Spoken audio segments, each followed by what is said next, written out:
What up, dude? Korean Duder, Boystrom, Simply a Dale. Yo, we got Daniel. Yeah. I put your Instagram tag. I hope that's okay. Daniel on vinyl. Yeah. No, that's true. Yeah. Yeah, I said Daniel, but yo, this is NetNavi, the other half of Ichi Ni Mafia, which is currently playing. So yeah, this is the guy who made that album with. What up? Yeah. But how y'all doing? Album of the year, 2025. In my opinion, it kind of was. It was really good. I liked it a lot. Yeah. For real. Yeah, bias aside, yeah. Bias aside, yeah. Yeah. Bangers. Yeah. What's up, voice room? Yeah, voice stream. I remember not a couple streams ago was like, oh yeah, OMG NetNavi. Exactly.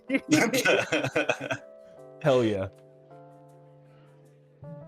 But yeah, Doc, how you doing today? How you doing, NetNavi? Anything? Oh, yeah. I mean, we just out here hanging out. Dang, simply got the garlic bread in the oven. Dang, you remember when we would make garlic bread? I was gonna say. Dang. Yeah. Yeah, same. Oh man, that shit was always so dang. Cornbread. Yeah. All the bread. Yeah. We just always say get them bread. Hell, dude, you know it. But Voitrum says, the dudes, hope y'all having a great evening. Nah, you too, Voitrum. Hope you're having a good evening too. You're hanging out. Skyer pulled up. What's up, Skyer? Yeah, I was telling Skyer about remember your Mega Man 3DS you got signed? Or you got signed by the Mega Man creator? Isn't like, what was her name? New Day or something? I forgot the name. Inafune? Yeah, there you go. Yeah. Yeah, and you lost that. Didn't you lose the phone where you took the picture of him? You have the 3DS still. You just don't have the phone picture of you and him. Yeah. But even then, I think his signature, ended up like wiping off after a while too. Because I remember I had the 3DS and I was like, this is when I got signed. And then I checked and it was like, it wasn't there anymore. And I was like, damn, what do I do? That was just the 3DS again. And I was like, damn. Yeah, that shit was. Yeah, he was so chill though. But it was funny. Because I didn't know what to say to him. I was like, oh, you're that guy. Because it was right after Mighty Number 9 had came out too. And I was like, I hadn't played that one, but I fucking love Mega Man. Yeah. No, I feel that. Yeah. Hell yeah. No, that was good. But sick. But yeah, I'm just printing out orders still. But yeah, man, if you don't mind me asking, I don't know, I always ask everyone that joins us in the little live streams with all of us here. What's one of like your favorite moments? I mean, we've known each other forever now, so it's kind of a hard question, but is there one funny moment you could think of? Ooh, I mean, there's so many though. Like exactly. Damn. I mean, one that I think was always really, really, really cool was always, the time we went to like E3 and stuff like that. Back in like. Oh yeah. I don't know, that show was ages ago, but yeah, it was E3 and it was right before, what was it, Smash 4 had came out or Smash Ultimate had came out. Oh yeah. And then they had the demo and stuff out there and that show was cool. But then it was also just like, not just going to E3, but then it was also the fact that like we went to E3 and then your other homie had all the like the connections to the shows and stuff like that. Yeah. And we're like, you know what, parking in LA kind of sucks. Let's just literally walk across the entirety of Los Angeles to get to this one random show where they're giving out free Taco Bell, and we're just like, yeah, fuck it, like that sounds good, yeah. Hell yeah. And then like, we're just like all hanging out, and then they pulled us into like this special room with some other homies that had signed up for the event too, and we're also getting Taco Bell, and I was like, what do we do? I was like, I don't know. I remember one of the guys was hella chill. I think he also made music, but he was like shy about what kind of music he would make until I think you were like, lo-fi. He's like, I fucking love lo-fi, and then he was like kind of cool about it or whatever. But so that one's always a pretty big standout, I think. Just hell yeah, going across LA and shit. So that was always good. But hey, Roses pulled up. Hi Roses, good to see you. Hope you're having a good day. How's your Tuesday going? But hey, what's up, Rose? Yeah, that story. So do you remember the name of the band? It was like Hound Dog or something, right? That we had to go see? I want to. Was it Hound's Tooth or Hound's Mouth? It was. Oh, it was Hound's Mouth. I saw something the other day. Right? Something like that. Yeah. So what's crazy is go for it. You go first. I think like 4 years ago they were playing one of the fucking festivals that I went to. I was like, I know that band. I was like, oh, I saw them at a random facility in Los Angeles with some free Taco Bell. I was like, I know them. I was like, yeah, exactly. I think they ended up doing like pretty all right for themselves. So I was like, that's kind of cool. Yeah, Yeah, I'm glad to hear it's going good, Roses. But yeah, dude, that whole story was wild because yeah, I guess for even more context on what Daniel was saying, y'all, was pretty much what had happened was I have a friend, I mean, I've talked about him a couple times, Kevin. Kevin's just really good at pretending like, you know, he's very much like a stealth 100 plus. You know what I mean? And oh, real quick, Zaku says, damn, is that Net Daddy, dude? Hey, you already know. What's up, Zaku? Simply Deo says, came for Taco Bell, stay for the bed. Yeah, literally. Yeah, no, that was legit it. Yeah, no, for real. Yeah. They gave us free Taco Bell, and I was like, man, kind of slaps. Yeah, so Roses also sounds amazing. Yeah, so what happened is that Kevin was just at like Stealth Plus 100, and like he made like a fake Facebook page for like his game company, and got us into a bunch of like E3 after parties. And like the first day we went, something happened where all the parties like ended up like, you know, because it was day one, I think they like kind of goofed up. And Kevin was like, well, there was one other event I was able to sneak us into through like his own like connections or something. And yeah, it was on the other side of LA, so we all just walked across all of LA from like Staples Center. So I think like, I want to say like not Pasadena, not that far, but like closer to like Eagle Rock. Like it was far. It was like, and we just, I think like the Echo Park area. If y'all know where they're like, Park, it's like a very famous like all white building. I think they call it like the Bates Hotel or some shit like that. There's some name for it. It's like a landmark in LA. But yeah. Imagine going from Staples Center to there if you know the area, like past Sunset Boulevard, all of that. Yeah, and we just walked the whole way. And when we got there, I guess it was like some VIP experience for like the super fans. And somehow Kevin had never heard of Hound's Mouth.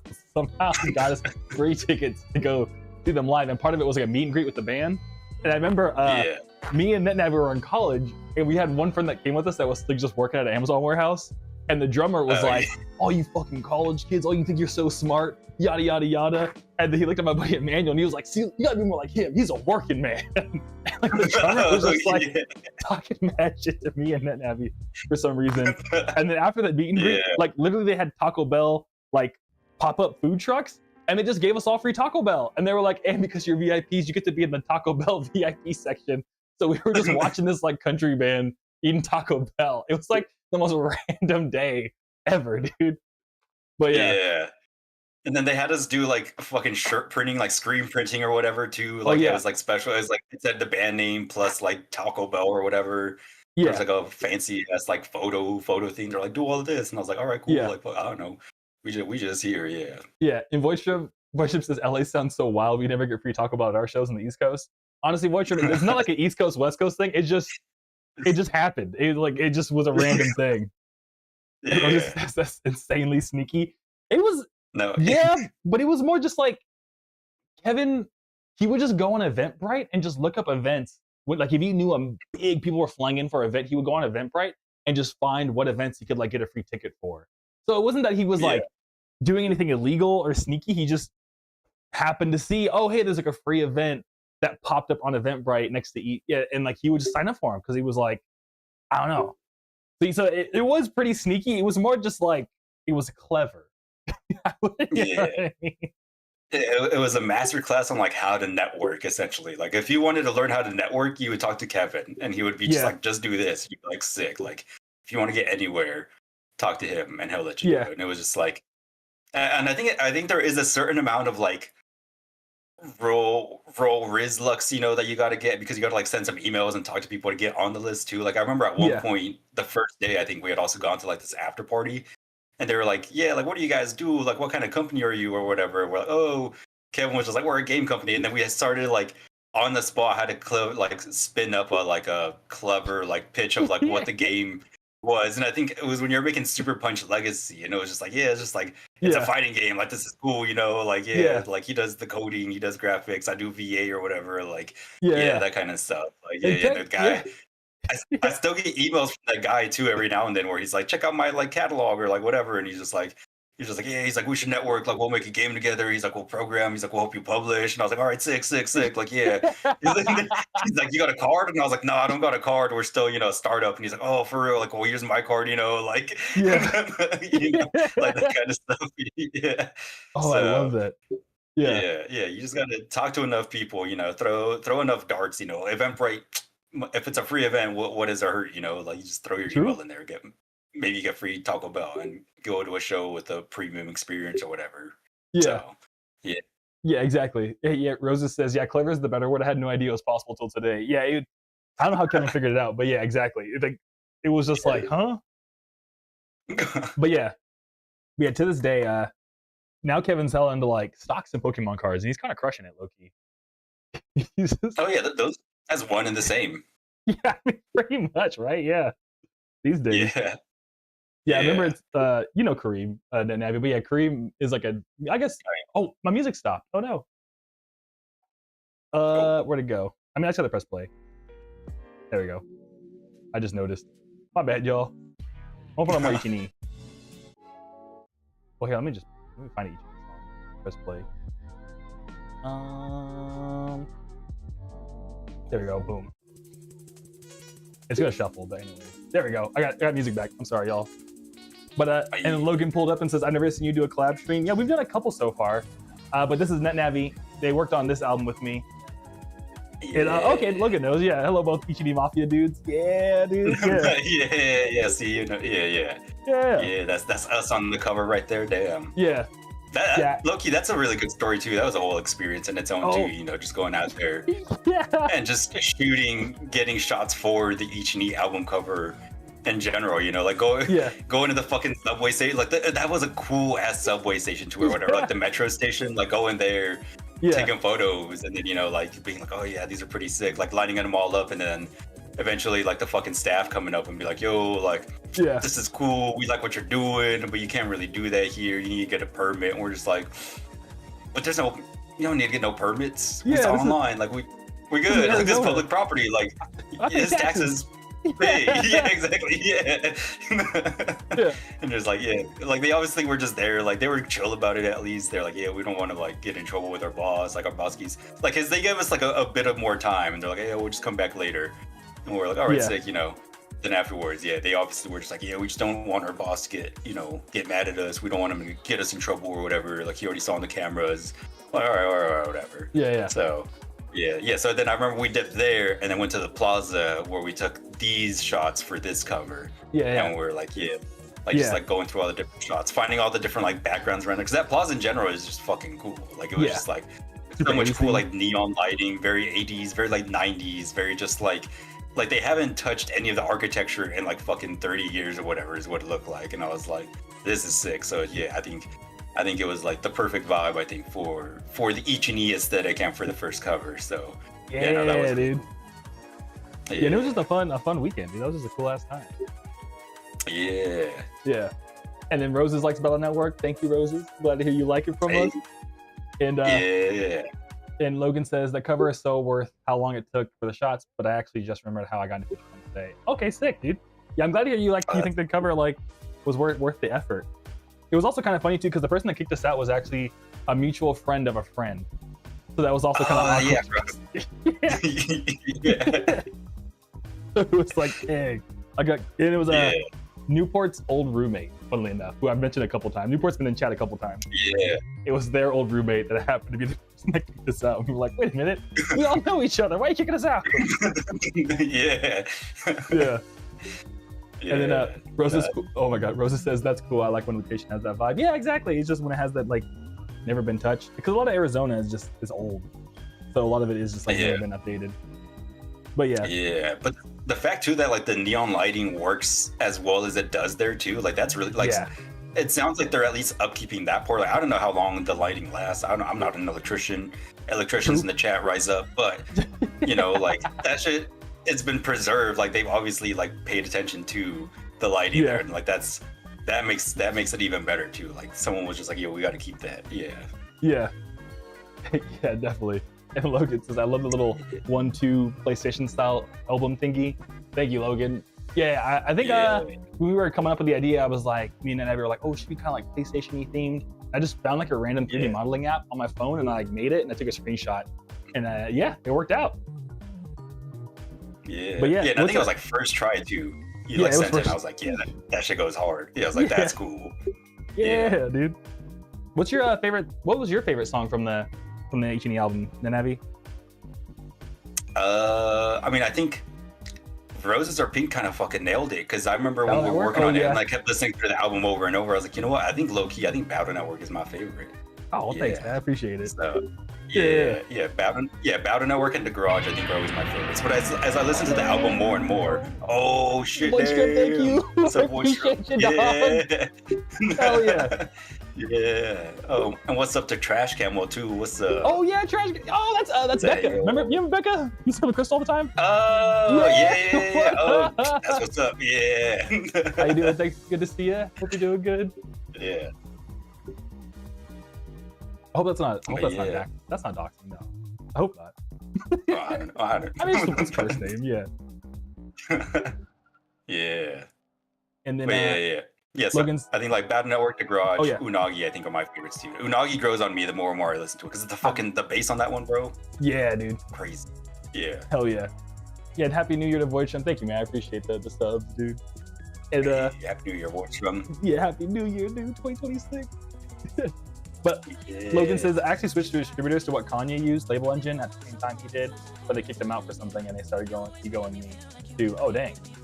Yeah, distributors are wild, dude. Me and NetNavi both use DistroKid, and that's been working pretty good for us, but I know Logan's trying to do like a whole like video game OST music label. So like they have to do like, it's like they need like the DistroKid for DistroKid. DistroKid's DistroKid. Yeah. You know what I mean? Oh, that's wild. So they're in like an interesting spot. And Crash Camel says, "What's up, buddy? Glad to see you streaming." Thank you. Yeah, we've been doing this for a little bit now. We got you remember Daniel from Crystal Nostalgia? So we got Daniel joining us. At the booth, we merging it up. Yeah. I think my favorite song from Ichi Ni Mafia is The Garage, dude. The Garage is I cannot wait to play that live someday. That's gonna be the day, dude. Yeah. The Garage, that one slaps. They all go crazy. But I remember that was one of like the earlier ones too that we threw together, and I was like, dude, this is gonna be a bop. Like this is certified. Like before we even had to like mix it, cut it, do anything to it, I was like, this is just gonna be a certified bop. Like this is just gonna be the one, like one of the good ones, the best one. Yeah. Like I think the whole album is just a no skip album, which is True. impossible. Maybe I'm biased too, but I just think the whole album's no skip. Yeah. I feel like those few like The Garage are always just like I'll be playing it in my car and I'm like, I'll run it back one more time. Just like you play it again. Yeah. No, I think I've literally listened to it on loop for like hours before. Because like once I'm like in the zone for something, I'll just let it loop, and then I'm like, this is a great thing. Yeah. No, it works too. Like even when I go like rollerblading, usually I'm like, you know what? I gotta throw on Ichi Ni. Like that's just I gotta throw it on. Yeah, dude. That's the vibes. Yeah. Hell yeah. Sick. Yeah, Logan says the video game OST thing is just physical media, but they run their own label for them, their dad, their alter ego, my friends. That's cool. I didn't know you had like your own label. So essentially you're doing two labels, Logan. That's sick. I realized it was two separate labels, so that was all the same thing. And then Rosa says, that's really cool though. Yeah, Logan's doing big things. Big things coming soon. Yeah. And Rosa says, I was gonna say I love the entire album, even though I have a favorite. Yeah, I know, right? Yeah, I don't know. It's just all good. I'm just so thankful how it all came out. Which one's the favorite though? Roses? Let us know. I think Roses said Battle Network. No. Oh no, they didn't say that. No, there was actually maybe it is, maybe it's not. Maybe it is different. You're right. Oh. Yeah, they said Battle Network very fun, but they didn't say it was their favorite. We just assuming. Yeah. I'm assuming. Yeah. That's on me. My bad. But you want to talk about your Moon and Me stuff? Well, when we get more of that, I don't think you've ever.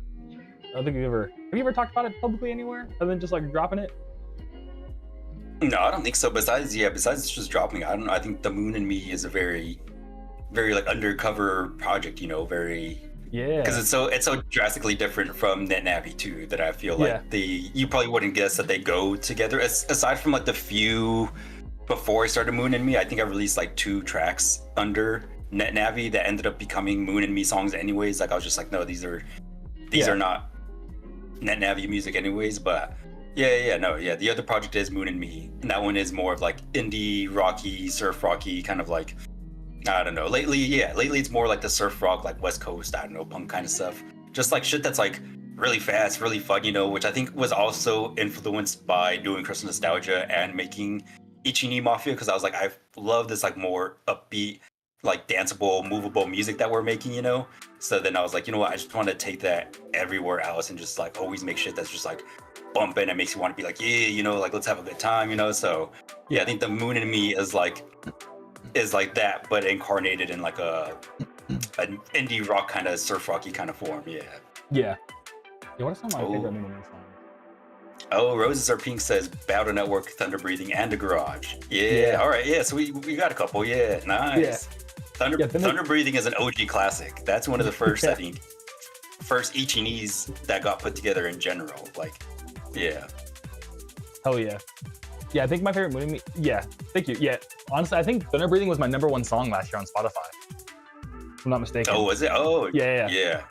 Yeah, and because of all like the monsoons we have out here in Arizona, like there's a lot of lightning and thunder. Yeah. So it's been really cool to throw on Thunder Breathing and be like, that's perfect.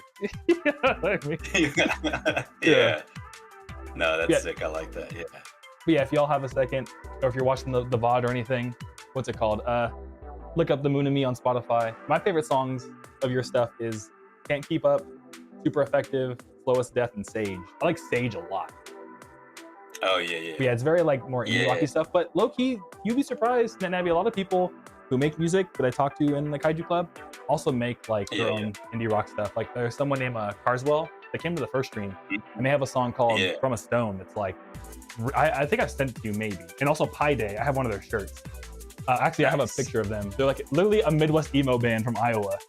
And they sent me like a video of them, a picture of them playing live. So I got a shirt from them. And Pi Day is sick. I think you would like Pi Day a lot, dude. Oh, damn, that's badass. Yeah. Nice. No, yeah, I'm gonna have to check that out for sure. Pie. Is it just P-I-E or what kind of pie? Yeah, like, you know, apple pie, the P-I-E, and then day. Hey, Pie Day, that's what's up, yeah. Voidstrom says, that's so sick. All the music is mad chill. Thank you, Voidstrom, dog. I appreciate it. And Cancel says, like I was gonna say on Logan, so Cancel and Logan are the same. Right on. But they switched from YouTube to Switch, But I switched to 2 Lost label plan, which Kanye switched to for Bully literally yesterday, and now I checked the channel. 2 .fm.bully and 2 Lost's feature FM page. Yeah. I feel that, I remember I saw lots of like videos about 2 Lost, how they're like new and stuff. I think I watched the interview with the guy that made it. I think their name might be. But yeah, but I know Barry Blue uses 2 Lost. Because they got featured. They're like an indie artist that I found through Instagram. Yeah, 2 Lost is kind of coming up. And Voisham says, Groovy Kaiju, yeah, I mean, what's cool though is Pi Day, you know, they've bought some of my merch before, so like we like almost like a trade, low key. But you know, we both bought it, but I think we've spent equally amount on each other's merch, kind of funny enough.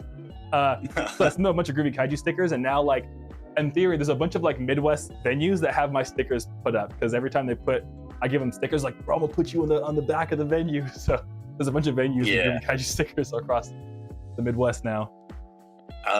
Dude, that's it. We got to go to Midwest tour and then find those venues. Take pictures next to all of them. Yeah. No, that'd be sick. Cool. And then Logan's talking about how when you upload the DistroKid, they'll give you the provided by YouTube stuff, the content ID and all that. But yeah, 2 Lost, like when content ID is hard. It's really complicated. That's why I've kind of like, I don't know, do you enable content ID for your stuff, NetNavi? I think I'm pretty sure I do, yeah.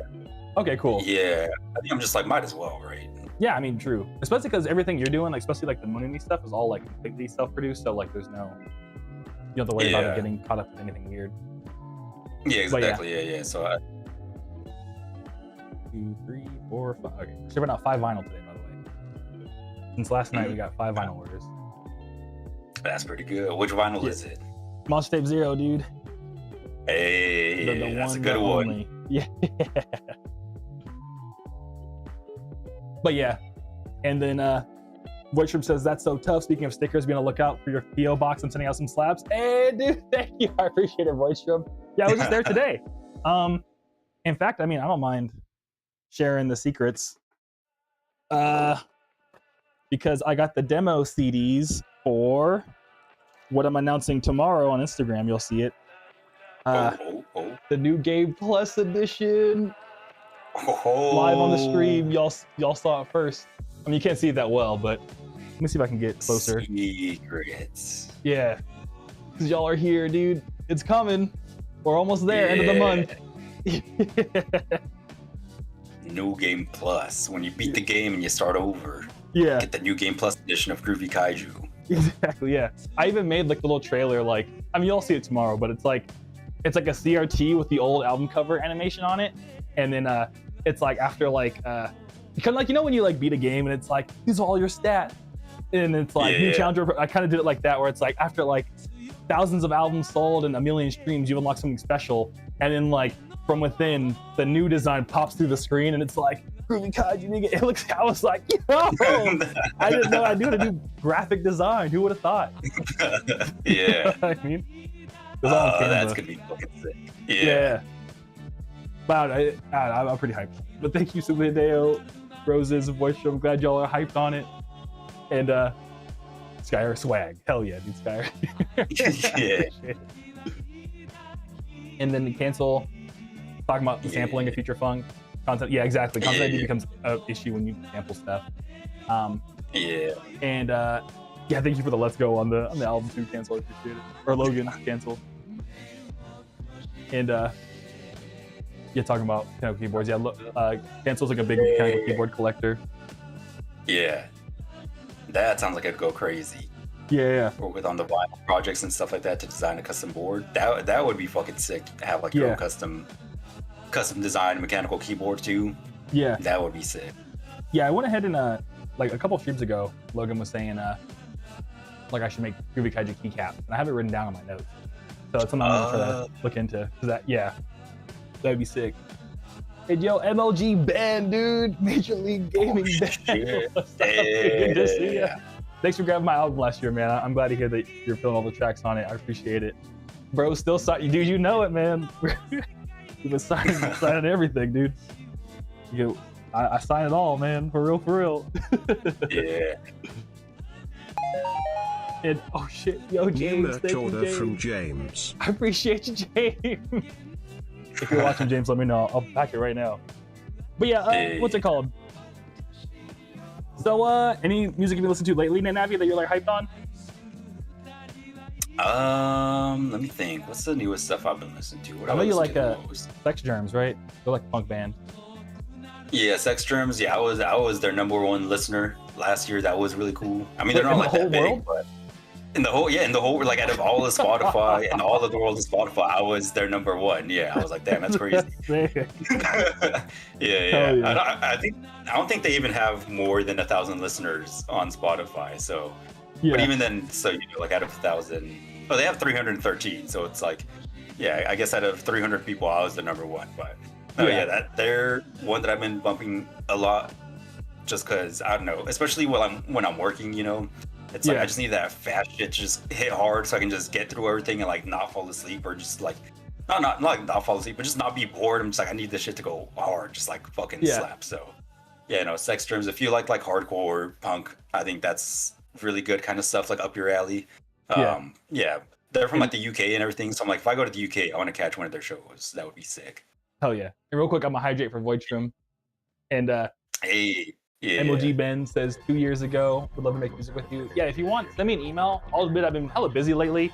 I'm honestly working on new albums and stuff, but send me an email. I have like a list of people to like one day when I have the time to like work with. So, the email should be in my bio, MOG Ben. And Cancel says, once I get started, I'll send you a keyboard because I've been keep procrastinating buying a Mustard Zero vinyl.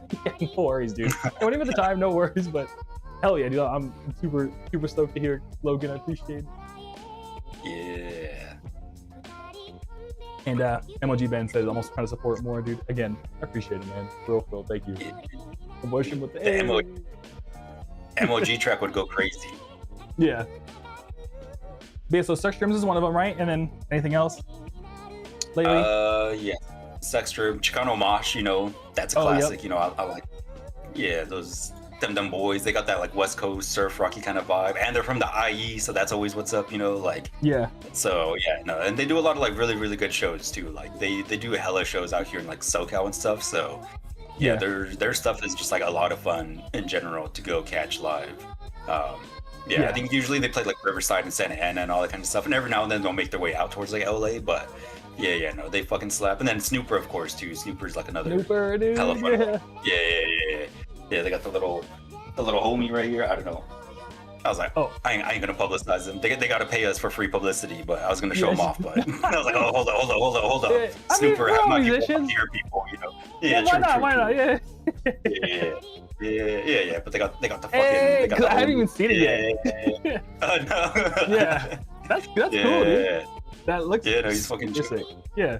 Dude, and it's cool because like when you go to their shows too, the lead singer, she's like she used to make like paper mache like crafts and stuff like a school or whatever. She was like an artist, so she makes like a big model of this dude, and then during their shows she'll like put on the costume and then like jump into the pit with everyone. So like that's always a lot of fun too. Like so their shows, like I've never been to a show where like that set is just like nonstop, like back to back to back to back, just like hard hitting shit, you know. I was just like, god damn. I was like, because like they had like the band before them, they were closing that night, and the band before them like left like a minute ago, and I was like, when are they coming on? I was like, there's only like 30 minutes left of the night, and they jammed everything into those 30 minutes. They said, we don't need no breaks, we don't need no pauses. Who needs to tune a guitar if that shit just goes hard? If you have enough distortion, the tuning don't matter. So they're just like, fuck it, just go in.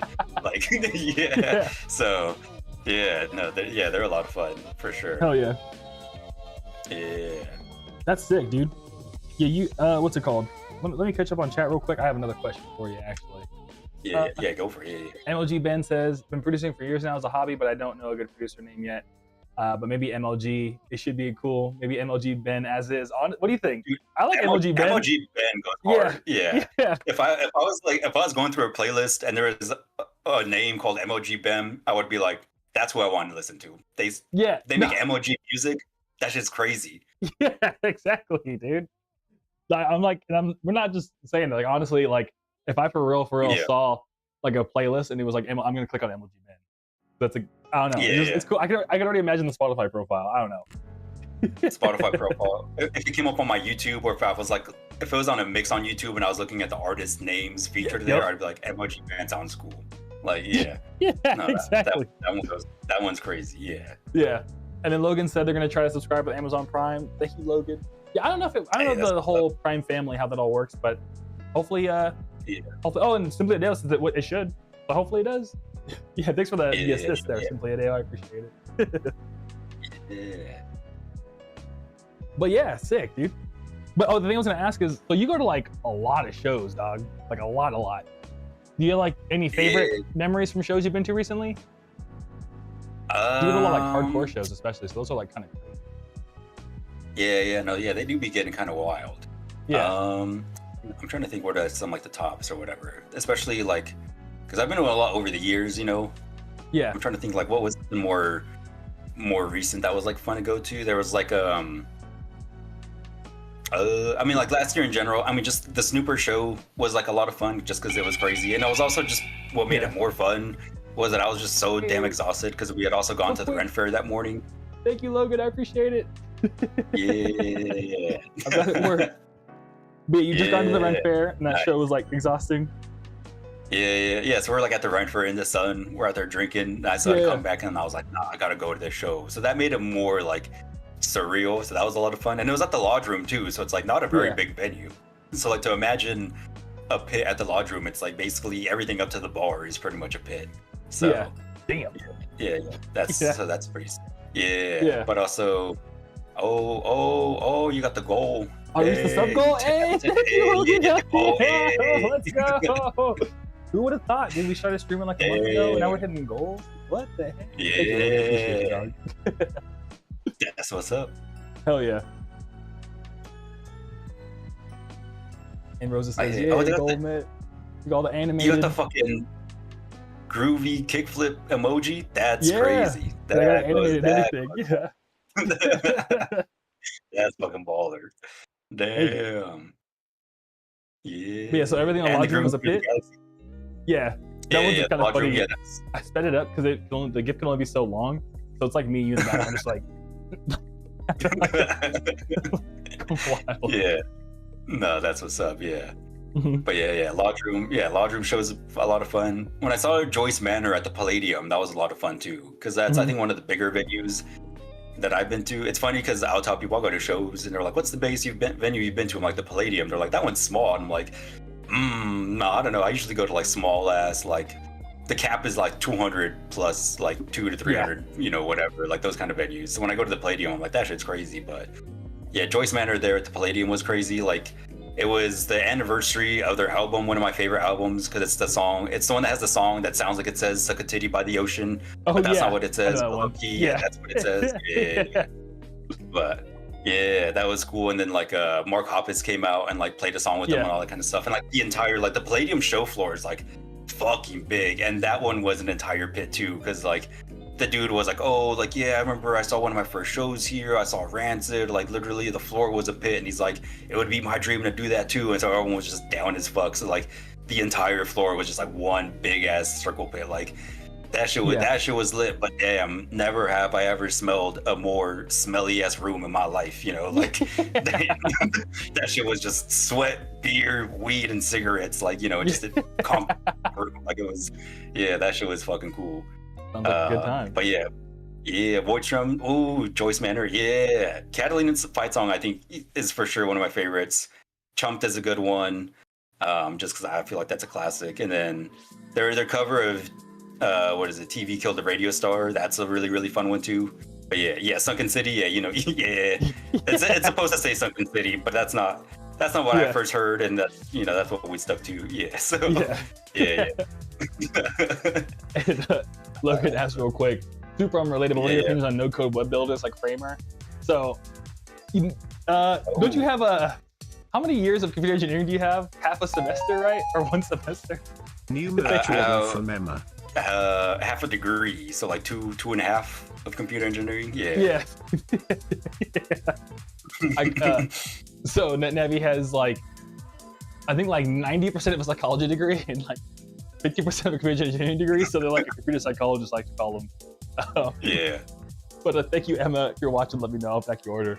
But to answer your question, Logan, honestly, I don't think they're great if you like actually want to build something, because you get a lot of like slop code that comes out of it. But now that AI has gotten so good, they might be better.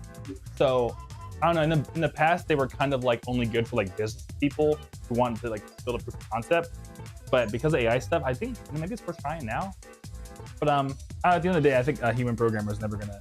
You can't beat that. Can't beat the source. But yeah, and Voidstrom says Leather Jacket's their favorite. Do you know the song Leather Jacket. That's always a good one too. And then I like Leather Jacket too because I feel like that one's kind of like low key, but when they play it live, like the whole crowd is just like, they go crazy for that one. So it's like, where'd y'all come from? I didn't know there's so many Leather Jacket fans. Like, no, that's a good one too. Yeah. Hell yeah. Yeah. And then I think my most recent show, my favorite show that I went to was I saw Algernon Cadwallader back at the Chain Reaction. I went with my cousin Wispy, and that was fucking cool. But also found out that it was like one of the last shows the Chain Reaction was holding, because they just closed it down all of a sudden back in December. Yeah. They stopped booking shows up until like I think the 19th of December or whatever. Yeah. And then all of a sudden like the week of, because people were like kind of rumbling about it. They're like, what's going on? Like, why are they not booking? And they're like, oh, you know what? They're probably just like chilling for the holidays. But then like I think the week of December 19th, Chain Reaction was like, you know what? We're just shutting the venue down. So like that was kind of crazy. So I just happened to go to a show there like 2 weeks before they shut it down. So yeah. So that's crazy. They're like legendary. Yeah, exactly. Yeah, like they're an Orange County, like SoCal, like venue kind of staple. And since it was like all ages, it's a lot of like a show, or it's like a venue where a lot of people go to for their first show too, so like that's really really cool. But but no, so it was still cool to like catch one more show there. We got to like meet the band and stuff, because it's such a small venue that you just run into them. So they're just like hanging out, they're just like chilling. So that was like really cool. So it was sick. And then even the opening acts that were like playing for them were like pretty sick too. Like I had no clue who they were before I showed up, but then I was like, hey, these guys kind of slap. So I bought like a couple of t-shirts off of them, support your local artists, all that good stuff. So bought like t-shirt pins. So that was really cool. Hell yeah, that's sick, dude. Yeah. But I don't know, Yeah, I mean, I've only been to Chain Reaction once, but I can recognize there's such like legendary, like LA, Orange County, what's it called, venue that like, yeah, you have, you know what I mean? So yeah. And voice from OMG, NetNavi that has the emo punk bangers. Yeah, dude. Yeah. But, yeah, you already know voice from that's how we do it. Yeah. Kenshin, yo, it's Dark Master. Hope you've been well, dude. Good to see ya. Yo, I guess Dark Master Kenshin and I, we met at a Macross show. I mean, also skate, and I feel bad. Remember when I got my back got wrecked, dude? And I like the roller skates that, or I guess roller blades that NetNavi has. I bought it for them for their birthday, but remember when I had to get out of the car and I just couldn't even walk to the roller skate place and my back was so messed up? Yeah, so I feel bad because Kenshin and I were supposed to skate, but then literally like we met and like a week later I broke my back. And then I think they moved, and then I moved, so now it's all. But yeah, but we're like, we owe each other a skate sesh. Yeah, you just have to meet up somewhere in the middle, I guess, and get the skate session. Yeah. And then Logan says, if you're making an Ichi Ni website, you can look into no-code stuff. Yeah, definitely. Yeah, the reason why I use Linktree is just because it's easy, just to get it out there. And then he sent me a Discord request. Yeah, man, I'll take a look at it when I can. Yeah, I've been mega busy lately, but yeah. And thanks for all the tips on the no-code stuff, though, Logan. I get where you're coming from, and I appreciate you looking out for us. And but yeah, I think we're all caught up. Sick. If I missed your message, feel free to repost it. My bad. Hell yeah. What was I gonna say? But also, you're a hella good chef. We talk about food a lot on the stream. Anything you've been cooking lately? Oh yeah. Yeah, because I know you're a sauce guy, right? You make some sauce. Yeah. I try to dabble in the sauce, but the secret is you don't get lost in the sauce. True. But the juice forever. Yeah. But I don't know. I got a few sauces down, and I was like, I think those are my go-to, because it's like you only need a few sauces, and once you know some sauces, and all of a sudden people think you making some fancy dishes. But low-key, they're not even that hard most of the time. Like one of them that I make, it's like a soy garlic sauce, and it's cool because then it's versatile. So it's like once you got a sauce, just make literally like any protein, any carb, throw it on there. Now you got like a whole new dish, and just rotate out your sauces or whatever. But yeah, like a soy garlic sauce is like hella easy to make. It's literally just like soy sauce, like fucking sesame oil. I think it's like rice vinegar. Chop up some garlic, throw it all together, whisk it all up. I think a little bit of what is it? Cornstarch, I think, just to like thicken it up. If you want like a bit of a thicker sauce, and I think you throw like cornstarch, I think is what it is. Yeah. Other than that, so I'll make that. Make some like chimichurri. Yeah. Chimichurri is my favorite one though. That's the one that I make. It requires a little more work though, because like low key chopping parsley is a pain in the ass. But but other than that, if you have the patience for it, and then you have to let it sit for a night ideally, so you have to like prepare it. But once you make it, it's fucking good. Like you can just put chimichurri on like fucking anything, bro, and it's crazy. So making chimichurri sauce, and then just like a little like, what is it, like a little like a coconut turmeric, kind of like curry-ish kind of sauce. Like that one's a really good one too. I like making that one. Yeah. Coconut and then put in like a little bit of red pepper in there. Just some coconut milk. That shit's good for you. So, hell yeah. And what's it called? Kitchen says soon we'll skate. I've been recovering myself. Damn, I hope you get well soon. I'm glad you're doing your thing. Thank you, dog. I appreciate it. And Logan says, loving how I'm using the same profile picture and what's it called? Username everywhere. Thank you, man. Yeah. What's it called? I don't know. I've just always been like, I've always had the name Torch2424 since I was 6. So I've just never changed it. Hey, Rosa says sounds delicious. Yeah, Daniel is like amazing chef. Yeah. And food tips. I missed the beginning of the best sounding part. I think really the big takeaway was get chimichurri, right? How to make a chimichurri and you're good to go. Yeah. Learn how to make some sauces. Chimichurri is a really good one, and it's a lot easier than you think it is. Making sauces in general is easier than you think it is. And then once you do that, it's like it'll elevate your dishes, because you just put it on fucking whatever. You can throw it on some cup of noodles, and they'll be like, "Damn, this is the best cup of noodles I've ever had in my life." And you're like, "Damn right it is." So learn a little sauce game. Go on YouTube, get some ingredients, and that shit goes crazy. But Terry Ho's Yum Yum sauce, I've never heard of.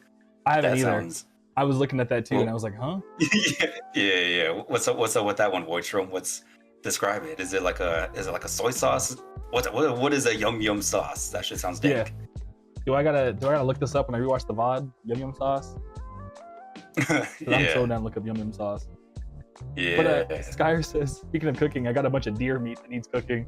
Probably thaw one of them out tonight. Have you had deer before? I've never had deer. I don't think I have. I've had like snake and stuff on the way to like Mexico or when we're coming back from Mexico. Yeah. Hey, I've had like shark Order from Russell. but I don't think I've had deer meat. I've heard deer meat is like really like real gamey, right? I think I've never had it, but I think that's what I've heard from it. Yeah, I haven't had it, but I've had ostrich. Oh, how was that? It's pretty dank. It tastes like chicken, but like has the texture of steak. So it's like your brain's kind of like, this isn't right, but it's good. Yeah. Yeah, there was what was it? When we went to Santa Barbara, like Solvang this weekend, there was a place where I think like famous for their like ostriches there. Like it's like a whole ostrich, like they sell like ostrich burgers or whatever there. And I think there's a place in the IE too. It was on TV that sells ostrich burgers. I think it was like, I forget where, but it's in the IE. But I know they were on the TV and they like do ostrich burgers and stuff like that too. Yeah, I know they had ostriches in the IE, man.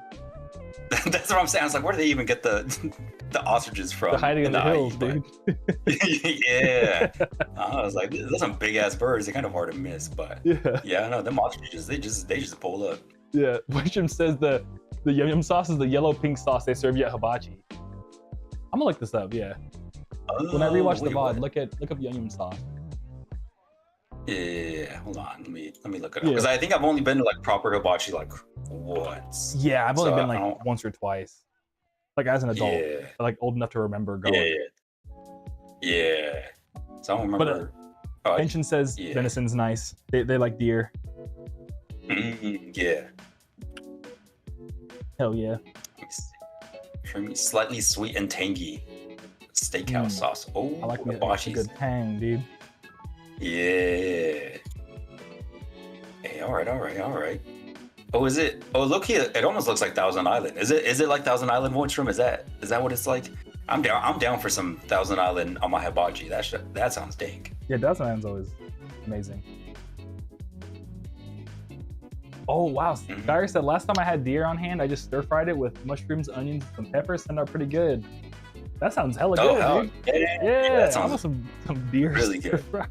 It's just funny because I think stir fry, I think of like an Asian dish, but just deer is just, I don't know. It's some kind of fusion, like American fusion, I guess. I don't know. That's a thing. Yeah, no, I can imagine that smelled really, really good too, with like the onions and the peppers too. Like that's also another good secret too, Logan. If you're looking for the food tips, throw on some like peppers, throw on some onions, throw on some garlic on the pan before you cook anything. And just the fragrance itself is gonna be like, damn, this shit's gonna go crazy. Yeah. But yeah. Voidstrom says it's Thousand Island, but smoother, if that makes sense. Slaps on any chicken / beef. Ooh, all right. I'm gonna have to take you on that then. Hey. Yeah, I'm about to buy some. Voidstrom. Yeah. But hell yeah.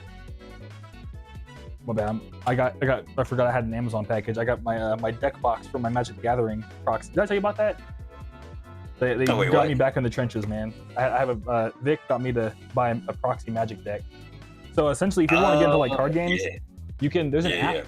It's crazy. It's like an app you can download that like it'll let you choose all the different like pictures you want on your cards, and it'll go to another website and then upload all the photos for you, and then have a company print out like cards for you. Like so if you wanted like a waifu Pokemon deck, you could. So, you know what I mean? That sounds hella funny. I'm gonna get one of those for my cousin for his birthday. Yeah, honestly, yeah. Yeah, that sounds hilarious. Just get him a bunch of like Pokemon waifus. I don't know. Exactly. That shit would be so funny. He'd be like, "Hey, bro," it's like it ain't tournament viable, but you play it at the locals. I'm sure that'd be funny. I'm sure they'd be like, "Hell yeah." Speaking of cards, though, didn't you get that crazy One Piece card at the Dodgers game? I do. I still have it. Yeah. I was talking to my homie. I think he said it's worth like over 1K now or whatever. Like, because I think after the game it was worth like 200 to 300, and then since they won the World Series, it just like fucking doubled in value. Yeah, so it's like Roses is like, yeah. I was talking to what is it? One of my homies, because he started collecting like a bunch of cards last year, and he's like, yeah, man, he's like, I'm trying to get the One Piece cards. And he's like, I got the Luffy Dodger card. And he's like, bro, he's like, let me get it. He's like, yo, give me the homie discount. Like, he's like, I got you. But yeah, no, because I still have it like in like a nice like hard case and everything too. So Joel was like, bro, get that shit graded and then let me know. And then but yeah, so I don't know, maybe I'll get it graded and then go put a down payment on a house or some shit with it. Yeah. But let me catch up with chat. My bad too. Also, I think you should tell the story. But let me real quick. Guy says food tip: put onions or garlic on everything. Instant profit. Yes, I agree. I used to, but garlic actually messes up my stomach. I found out. So like I haven't to slow down on garlic. I'm kind of like, you know, R.I.P. garlic for me, dude. Oh, dude, the fucking vampires are gonna get you now. That's fucked up. Oh, that's true. Damn. Damn. I'll be like Blade. Yes, I was gonna say. I always think, whenever I think of Blade, I always think, especially with the music that I make, I always think of the first scene in Blade where it's like in that techno club, and like I'm like, dude, I really am Blade. You just walked up, but it's like anime instead. You know? Damn. Are you gonna do the costume switch up this year instead of Static Shock? Oh, I could be Blade, dude. That'd be sick. That would be bald. Blade and Deadlock. Too. Yeah. But Boychum says they get their yum yum sauce from Walmart and the National Food aisle. They have regular spicy, both are ridiculous. Cool. Yeah, I go to Walmart a lot too for groceries. I'm trying to get that spicy. Yeah, that sounds good. Yeah. And speaking of sauce, guy was like, hell yeah, I need some saucy Pokemon cards. Yeah. And Cancel says we should play Roblox sometime. Have you tried Roblox? I think I played Roblox back when it was like on the first come up, like years ago. I was like, so I don't think it was like quite as like robust as it is now, because now I see Roblox and they're like, yeah, I made fucking the entirety of Super Mario 64 in Roblox. I'm like, that's crazy. Like, exactly. I think when I went on there for the first time, it was like you can drive around this town and then like you play tag, and I was like, this is for babies. I wouldn't know. And then like 2 years later, it's like the craziest game I've ever seen in my life. Yeah. Sick. And then and Roblox does use pirated low quality MP3s. One song I have actually is in a Roblox called like Spooky Car or something. Like one day, one of my old, like remember that Marquise Turner project I did, where it was all original compositions, like kind of like future bass-y type stuff, but not really. One of those songs made it into a Roblox game, and like the song didn't blow up, but I would start getting random comments on YouTube that's like, oh shit, Spooky Car, let's go. And I was like, what are you guys talking about? And someone had a comment like, it's from a Roblox game. I was like, really? And yeah, they like ripped my song from SoundCloud and put it in a Roblox game. I'm not mad about it. Oh, that's wild. Because honestly, like, it's not like, you know, it went off to like the guy made $1 billion on that song or anything, but it's just kind of funny that there's now like a very distinct subset of people that know this really obscure alias of mine as like, oh, Roblox music guy. And that was publicity, you know. Yeah. And but yeah, Rosa says their family's are Dodgers fans, and them being a One Piece fan and like the baseball team as well, it was a huge want for Roses. Do you mind telling the story of like that whole story of you going to the Dodger game, like the guy was trying to like buy it off you like at the game, and you got some extras for free? What was it? Oh yeah. So it was like me and my homie, like I wasn't even supposed to go to this game, but then my homie hit me up because he was gonna go to the game with his girlfriend, but then she got like, I think she got COVID or some shit like 2 days before the game. So he's like, well, she can't go no more. And so he hit me up because he's like, I know, because that's when we started playing the card game. So then he hit me up and he's like, I know you like One Piece. I know they like baseball. He's like, let's go to the game. And I was like, yeah, fuck, you know, that sounds cool. Yeah, because at the game, they were giving out the cards, right? Yeah. They were giving out the cards, and they were giving out like Luffy hats as well, like the, you know, the straw hat or whatever. So like I also have like the Luffy hat with like the LA Dodger logo on it. So then I was like, oh hell yeah, that sounds fucking cool. And my homie too was like, low key, let's try to snag a couple of those cards because like, you know, that's just gonna go up in value. And I was like, oh hell yeah. So then so we go to the game, and like just getting into I think we got there like an hour before the gates even opened. So it's like I think gates usually open like an hour and a half before the game starts. So we were there like damn near 3 hours before the game was even scheduled to start. And there was already a line of cars pouring down from Dodger Stadium, like at the gates of Dodger Stadium into like the city or whatever, of like people just trying to get into the game or whatever. It was like fucking crazy. So we're just like sitting there, you know, just like hanging out, chilling. And then, yeah, finally we like pull up into the game, and like the lines are still like long as hell too. But eventually we like get in or whatever, and we get our cards. And like right off the gate, like as soon as you walk through the gates, there's just like 20 dudes just like standing there, like just yelling at numbers, like I'll give you 50, I'll give you 60, I'll give you 100, I'll give you 200, I'll give you 300 or whatever. And we're just like, damn, like these guys are going crazy for these cards right now. And so I think at the time the highest value that I heard was like $300. And so they give you like a card per ticket. So then we're kind of just like chilling or whatever, and my homie is like, hey, I really want to get an extra card for my brother because he like really loves the game, and he's trying to like, he loves One Piece, he loves the Dodgers, and he's trying to collect all the cards or whatever.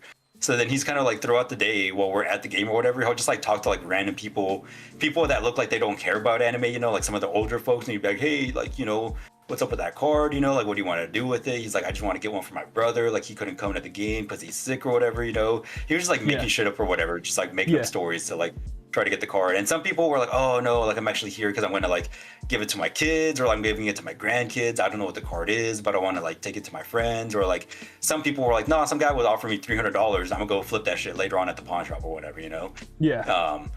But eventually like some dudes sitting next to us were like, hey man, like I heard you're looking for a card, you want mine? And my homie was just like, yeah, like for real, like how much you want for it? And he's like, bro, just buy me a beer. And we're like, that's it? He's like, yeah, man, just buy me a beer. So we're like, you know what, I'll do you one better. We'll just buy you 2 beers. He's like, oh, hell yeah, bro. So he's like, he was fucking stoked. So for like the price of 2 beers, we got an extra $1,000 card or whatever. And so we're like, oh, fuck yeah. So like my homie immediately just throws it into like the hard case, like top loaders or whatever. And so we're just like chilling, having a good time. And we're like later on leaving the game, and some dude is like walking with us or whatever, and he's like, hey man, he's like, I'm trying to buy that card off of you. He's like, it really means a lot to me. He's like, I've been following One Piece and I've been playing the game since like day one, since it started. And my homie is like hardcore into the game, like runs simulations, like been to tournaments and all that kind of stuff. So he's like, oh, for real? He's like, what main do you play? And he's like, the guy was like, oh, I main this deck or whatever. And he's like, oh, for real? He's like, oh, that's crazy. Like, what do you run, and like what's the top move that you do on like turn 3? And the guy kind of just like stumbles around. He's like,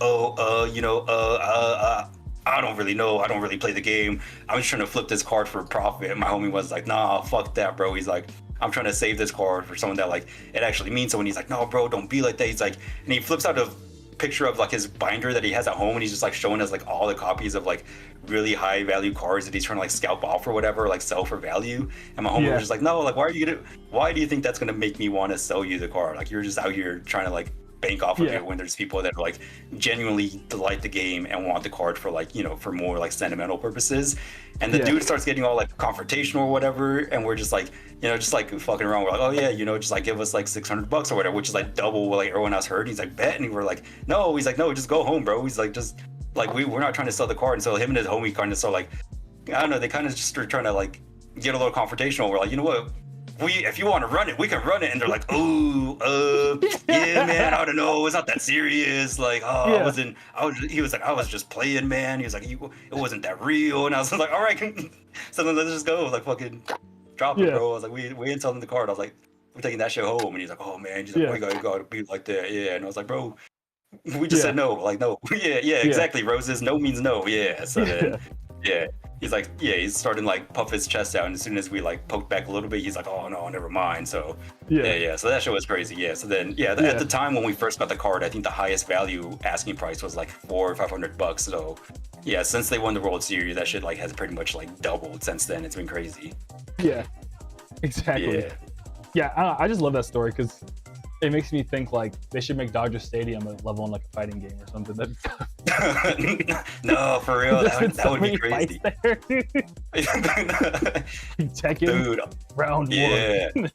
Dude, honestly, especially because, you know, Japan loves Dodgers now, so I wouldn't be surprised if it's like a fucking DLC for like Street Fighter, Tekken, or some shit at some point. Like, that would be fucking baller. That'd be so dominant in the stands, dude. Just like in the you right. just have like the fools, you know, in the background throwing beers and stuff. Like, that should that'd be crazy. So sick, though, dude. Yeah. Logan's talking about how Roblox has the indie games that would break records. Yeah, Logan and I have talked about that. Yeah, Roblox is wild, dude. Oh yeah. Like, I know Logan and I have talked a lot about Dress to Impress, how that absolutely gangbusters back in the day. Voice Room had to peace out because they usually they put on the stream before, like, you know, as they close the store, because it's just like them in the store they work at. So if you guys happen to see this, hit you around Voice Room. See you next time, dude. Glad you had a good time talking to us. And yeah, Roses is like, that's so lucky you got it for just one beer or a couple beers. Yeah, no, for real, yeah. Yeah. Yeah, that whoever that guy was, I don't know, he's the homie to rule all homies. Yeah. I hope he's doing well. Hope his coffee tastes good. Hell yeah. This guy says Dodger Stadium is the next One Piece arc.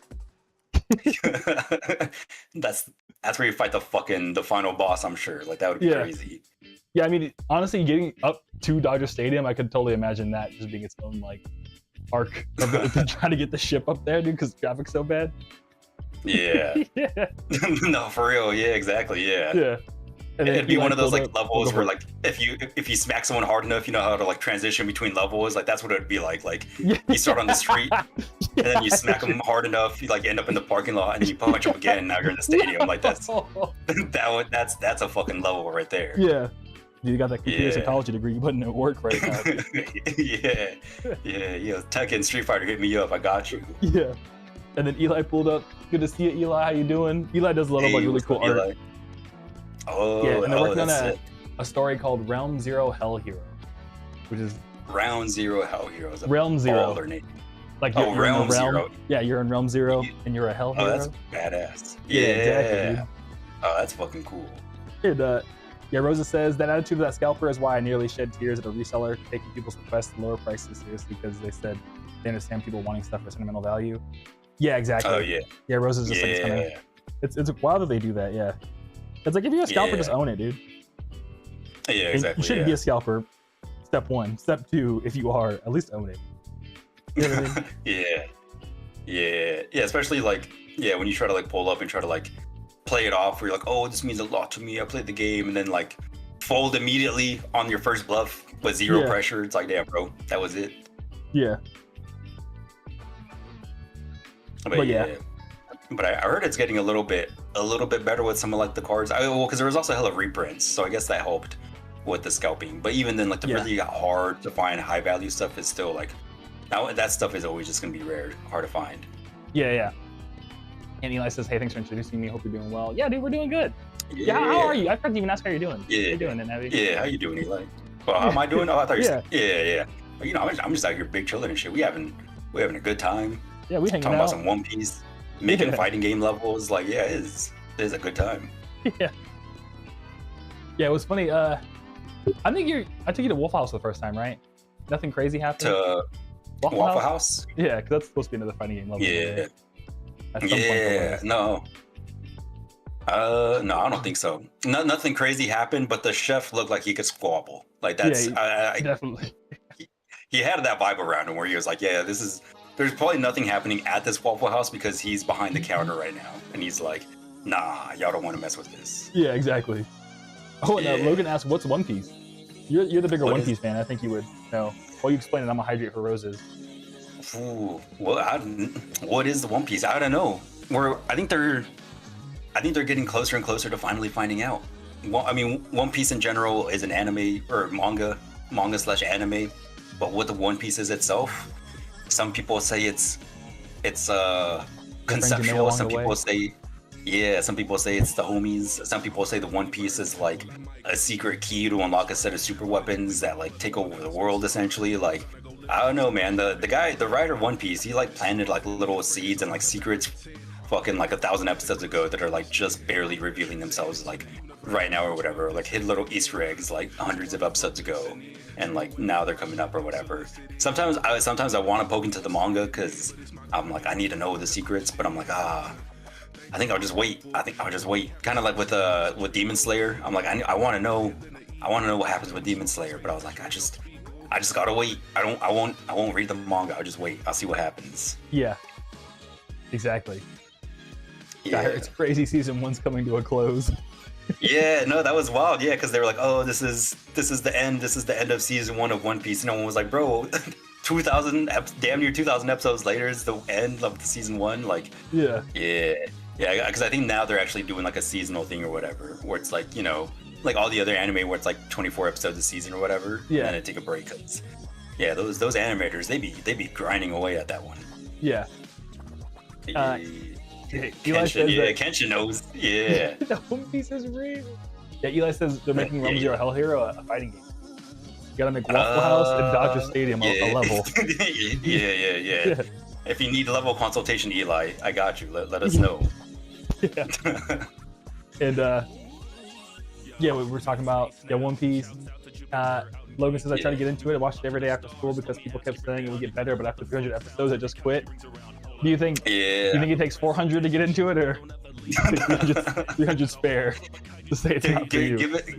Give it 700 and it gets decent. No, I don't know. I think the fact that you gave it 300 in general is just like mad impressive. I started watching it during COVID, so I had all the time in the world to catch up. So I was like, I ain't doing fuck all anyways. I was like, I might as well just put it on. After a while, I was like, you know what? No, I can see this kind of slaps. But yeah, I think 300 episodes is impressive. But I don't know. I mean, personally, I've always been part of like the 4 or 5 episode rule. Or if it don't get me after like 5 episodes, I'm like, it's probably not for me. But with something like One Piece, because it's so big and robust too, I think that's kind of hard. But I don't know. I think it really picks up after they do like all their time skip stuff or whatever, because that gets kind of cool. So if anything, low-key, you could just skip it and just go past the time skip era. Watch like a 30-minute YouTube video, like a 10-minute YouTube video where they're like, this is what happened the first half or whatever, and then you're pretty much good to go. Like, because that's where shit gets real. That's when it pops off. But yeah. Kenshin says, read the manga, bro. It's worth.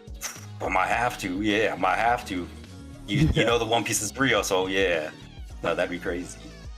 Yeah, because what if Kenshin's speaking from reading the manga and they know it's confirmed real?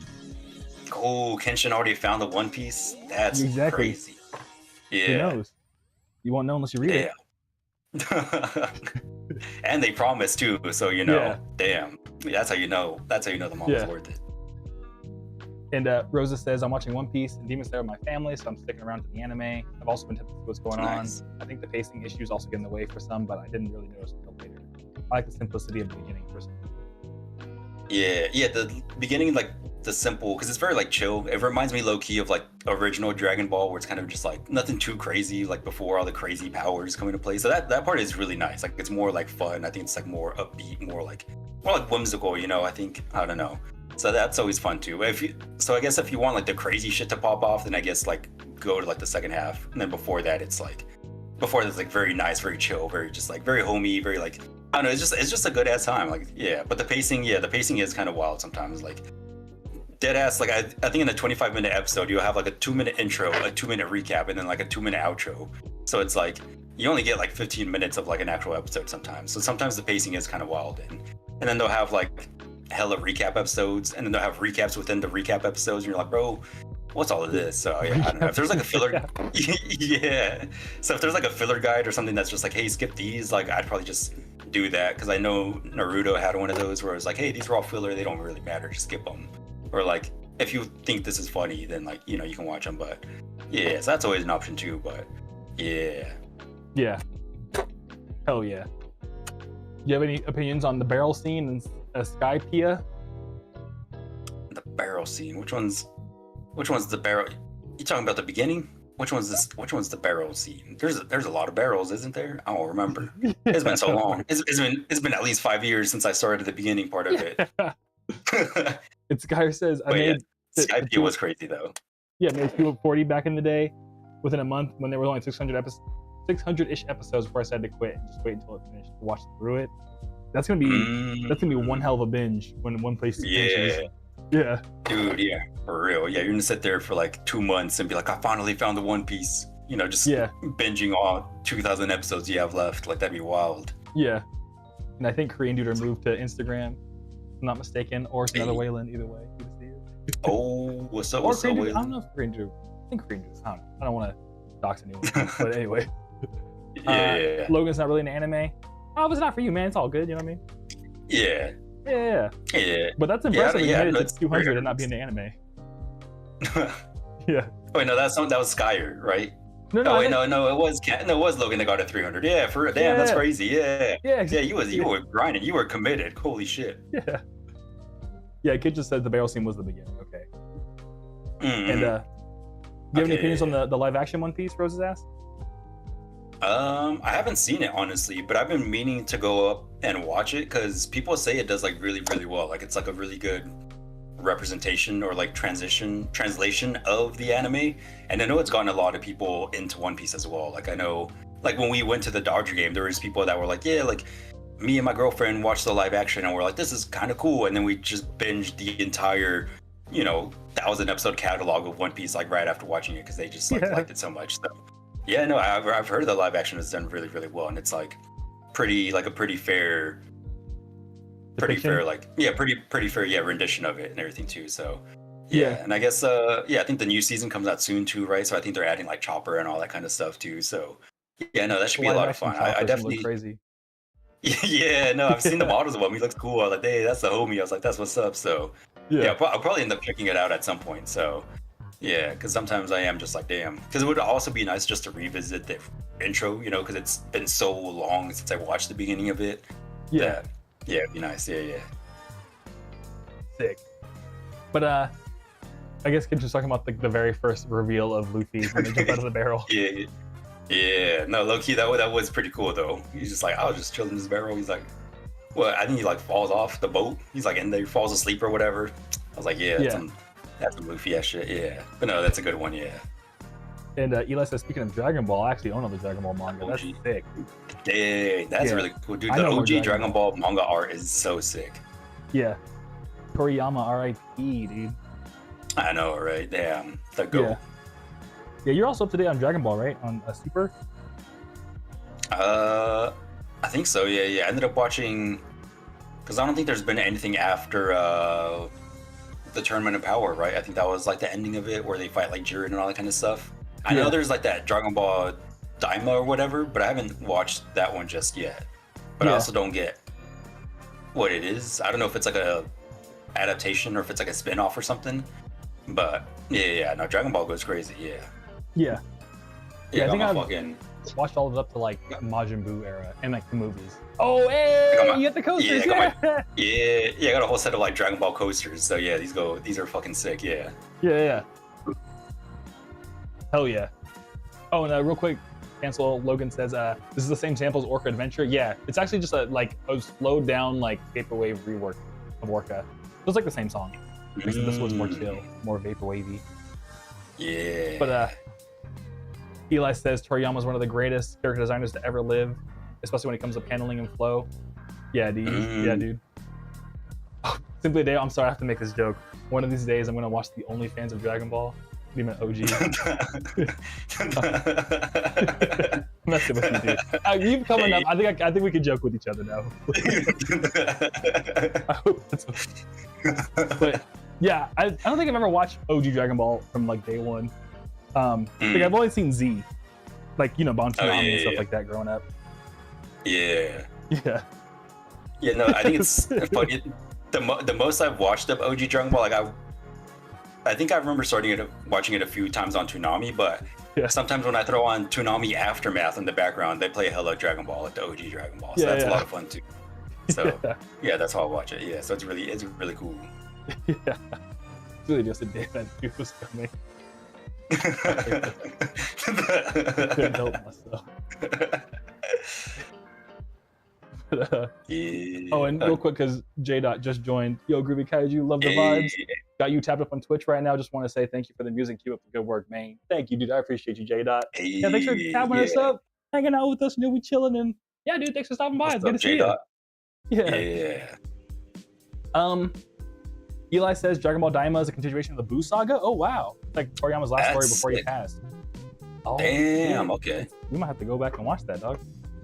What if Toriyama made GT or something? Don't know how accurate that is. I have yet to see it. Oh shit. Damn. If it's like more of his story, then I might have to actually watch it. Then that's crazy. That sounds cool. Yeah. Thanks for the insight, Skyer and Eli. Appreciate y'all.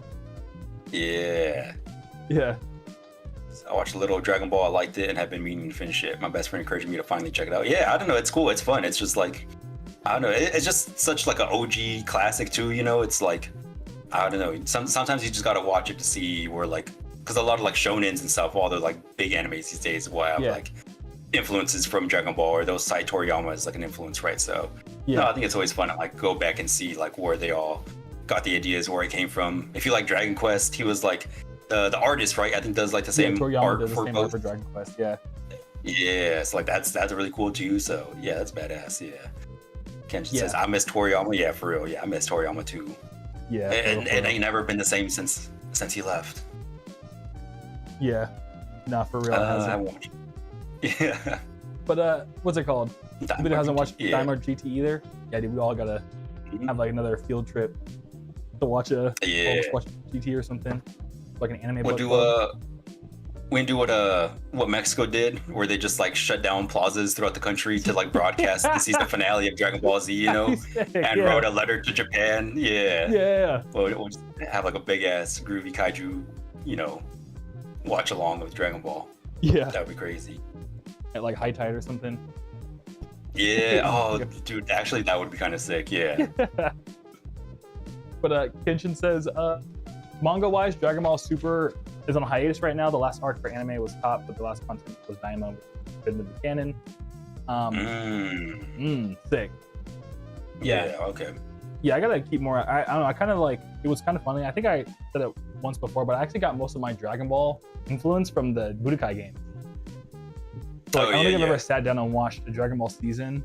Like I've watched a ton of episodes, but I've never like sat down and like binged the season of Dragon Ball. I've always learned the story through video games.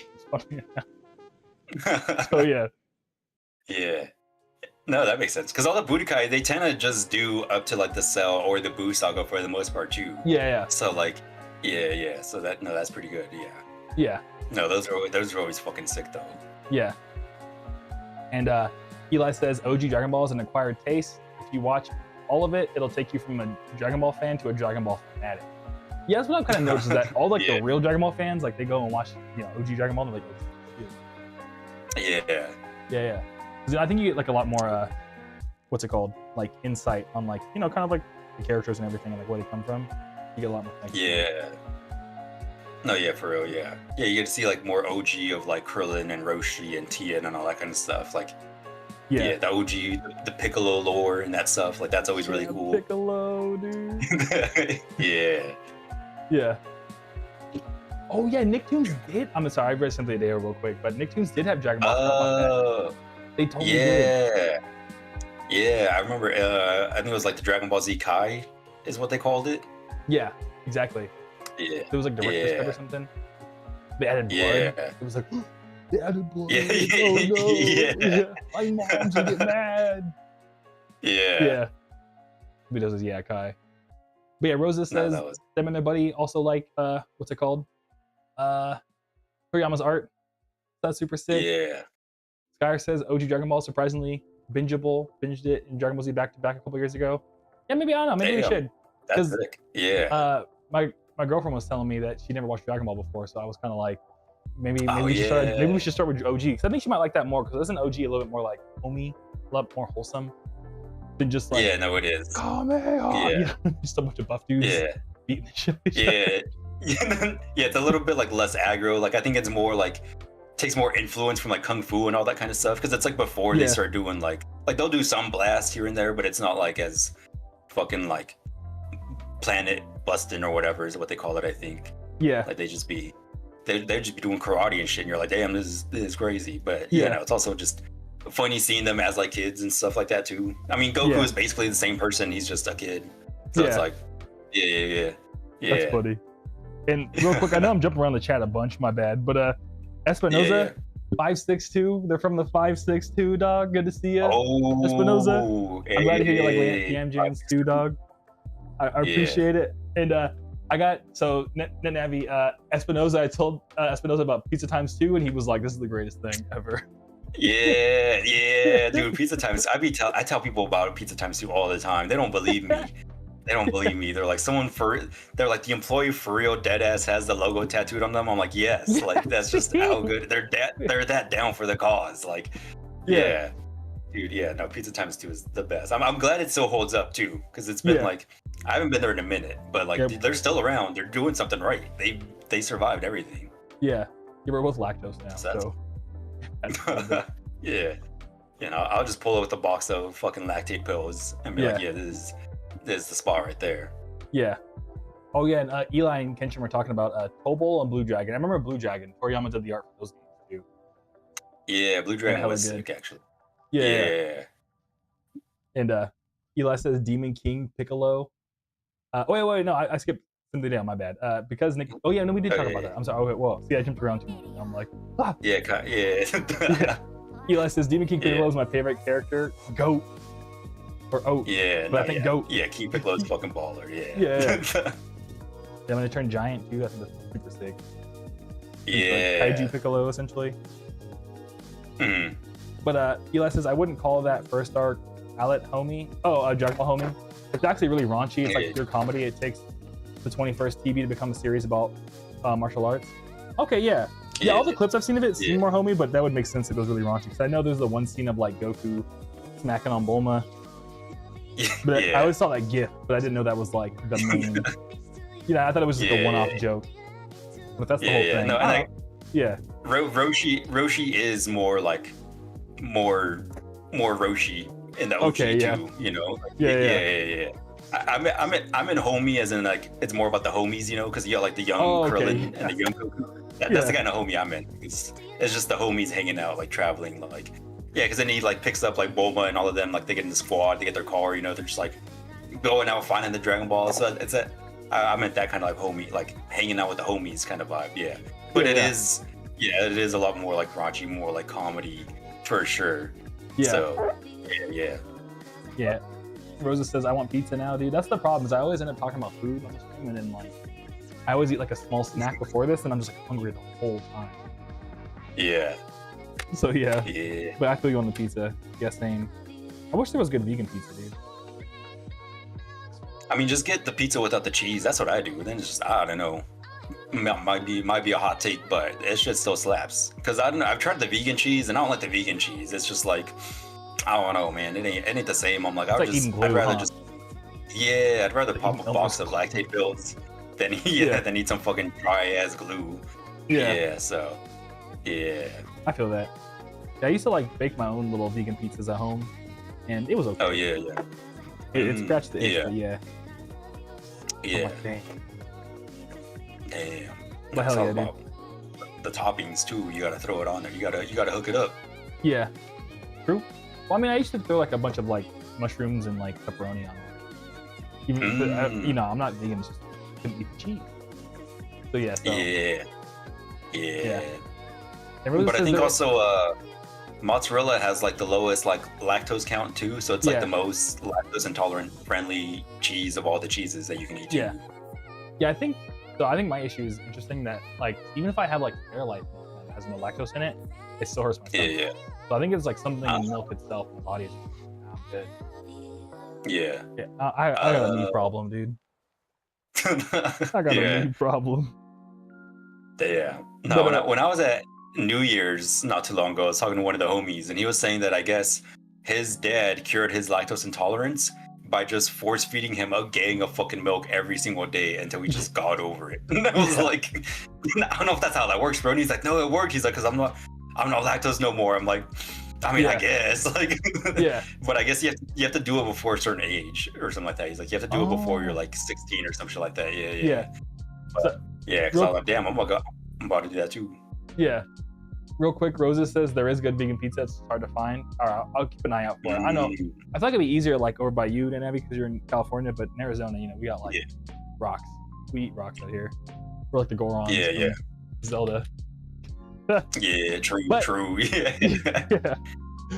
Going back, what were we just talking about? Milk spamming. There's actually a YouTube video called like I spammed milk to cure my lactose intolerance, and it's like a food scientist creator who like read a bunch of studies that like apparently it does work. So like it's on YouTube.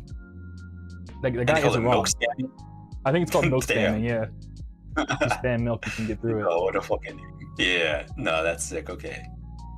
Let me see if I can find a video.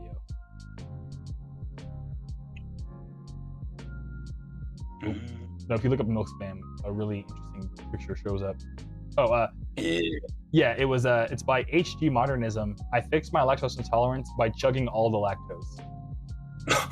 Damn. Yeah. Okay. It's like a girl with like white hair and like earrings. I don't know. I don't know. If and they're probably older too than us, so maybe it does work after 16 too. Yeah, I think they're probably like our age. They look like I don't want to make her older than she is. She looks maybe 30. Yeah. You know what I mean? Yeah. So yeah. Oh shit. Okay. Yeah, maybe we might just have to try it. I'm just gonna sit here, like on a weekend where I'm not gonna go anywhere, and just chug a gang of milk until it works. Yeah. Imagine if it really. Oh, dude, that would be crazy. You could eat cheesecake again. And you want to eat cheesecake? Yeah, I know, but I could if I wanted to. Yeah, I can eat. Exactly. I can eat ice cream with no problems. Like that would be crazy. Yeah. But yeah, Eli says, what you gonna say? I was gonna say, low key, one of my favorite parts about having a girlfriend is she carries my lactate pills for me. So that's never an Hell yeah. Yeah, that's just how you make it work. Yeah. She got a purse. That's my lactate dealer. But yeah. But yeah, Eli says, I'd say the whole homie stuff really depends on the arc. Like the Red Ribbon Army arc is all about Goku hanging out with friends. He dismantles an army. Piccolo sets it up as a Z formula. I feel that, yeah. Yeah, because I know Red Ribbon Army also can get kind of brutal. So yeah, that's true. Yeah. Yeah. And Sibley Dale also has heard about like the milk spamming video. So yeah. And Espinosa says hydrate. And yo, shrimp buffet, dude. Hey, what's a shrimp? Yeah, shrimp buffet is a shrimp who makes buffets, dude. Damn. You telling me a whole shrimp made this buffet? Exactly, Roses, dude. Roses says that doesn't sound worth the attempt. I'm confused on how legit that is, little Melford. You know, if it means I can just eat ice cream in peace, like it might be worth a shot. You know, just like I said, just one weekend where I ain't going nowhere. I'm just the comfort of my own home. Just bulky, you know. Yeah. Toilet with a glass of yeah, exactly. You know, I'm just ready. Yeah. You know, buy a few Costco family size packs of toilet paper and just call it a day. You know, I'm set. Yeah. And all that'd be gang of protein too. So if I just work out the whole day, I'm chilling. Yeah. Also, like Eli said, I think the most homey Dragon Ball story arc is the Cell Saga, which is very true. Cell Saga is pretty lit. Most completed and character-driven arc. Focuses most on the character dynamics of the Dragon Team. I like the meme of like, it's not a meme, but it really happens just when Goku's like, Cell, I can't defeat you. I'll have my son fight you instead. And Gohan's like, what? He's like, you can do it, Gohan. I'm tired of my ass beat. It's your turn now. He's like you're 10. Yeah, exactly. He's like, yeah, you're a grown-ass man. You can walk. He's like, yeah. Yeah. Goku was like, you're old enough to drink a beer. Like, fuck it. You know, just go get your ass out there, bro. Yeah. Rosa says, I can't even eat chili some milk. I can, so I just accepted my own stomach sensitivity. I feel that. It all depends on how much I eat for me. Yeah, for me, I can't even have like a drop. Or else my stomach's like doing backflips. It just says, you be finna be shitting bricks. Oh yeah, dude. You know, it'd be a wild week, that's for sure. No, yeah, for real. Yeah, no, it ain't doctor approved. I'm guessing it's probably not authorized by the FDA, but just milk spam at your own risk. Yeah, and no one would ever say anything false on the internet. Everything on the internet is true. There's never no one's ever lied on the internet. So we'll be okay. Yeah, exactly. Yeah. Dang, Ken just said I found out recently I'm lactose and intolerant. That's crazy. Damn. Hey, get some of your toast, bro. Get your bread. Gotta get your bread up, bro. Yeah. I feel you. I'm in the same boat. I ain't had toast for a minute, dude. Yeah. Yeah, I don't remember. When was the last time I had some toast? I need to get some more toast. I get French toast. Yeah. French toast is toast, but French toast is dank. I like that. Yeah. Eli says the Cell Saga is a dark comedy in a way. Toriyama's always a comedian, even in serious arcs. Very true. Yeah. Yeah, no, low-key, yeah. And Krillin falling for the android baddie, and he's like, hey, can you rebuild it, though? Krillin had the first AI girlfriend. He was ahead of his game. Yeah, dude. Damn. He had an AI ChatGPT girlfriend, dude. Yeah, and she's taller than him. So Krillin was doing out there. He was putting in work for the Short Kings too. Like Krillin, people make fun of Krillin, but Krillin low key the GOAT. Like he made it happen. Yeah. Yeah. Yeah. Yeah. But I really gotta check out Dragon Ball. I gotta put the movies I think on my feed a while back. I really like what I saw. The horrible attention span though, so I gotta get through the short animes on my list first. Yeah, Dragon Ball is a little just like punch, punch, punch, punch, punch, punch. How dare you do that? Ah! Yeah, and it's like punch, punch, punch. Yeah. The movies do go hard though. Like if you shrimp, even if you've never watched any of the show, if you can watch one of the movies in a theater near you, that shit goes crazy. Like you just feel the sound of like every punch in your chest. Like, yeah, if you get a chance to watch them in a theater, like highly recommend. Like they go crazy. It's nuts. Yeah, I agree. Dragon Ball movies, like you don't need to know too much about like the overall story to enjoy them. Like you can just pull up and like they usually give you just enough context to be like, I get it. Yeah, exactly. Yeah. Yeah. But everyone liked your girlfriend. Turner Human and all. Yeah, Turner Human. See, he knew what he wanted. Yeah, Shrimp. Yeah. Yeah. Yeah, he knew. Krillin was ahead of the game, working for both the Short Kings and the Bald Kings. That's right, Skyer. Like it was Short King, Bald King, AI King, bro.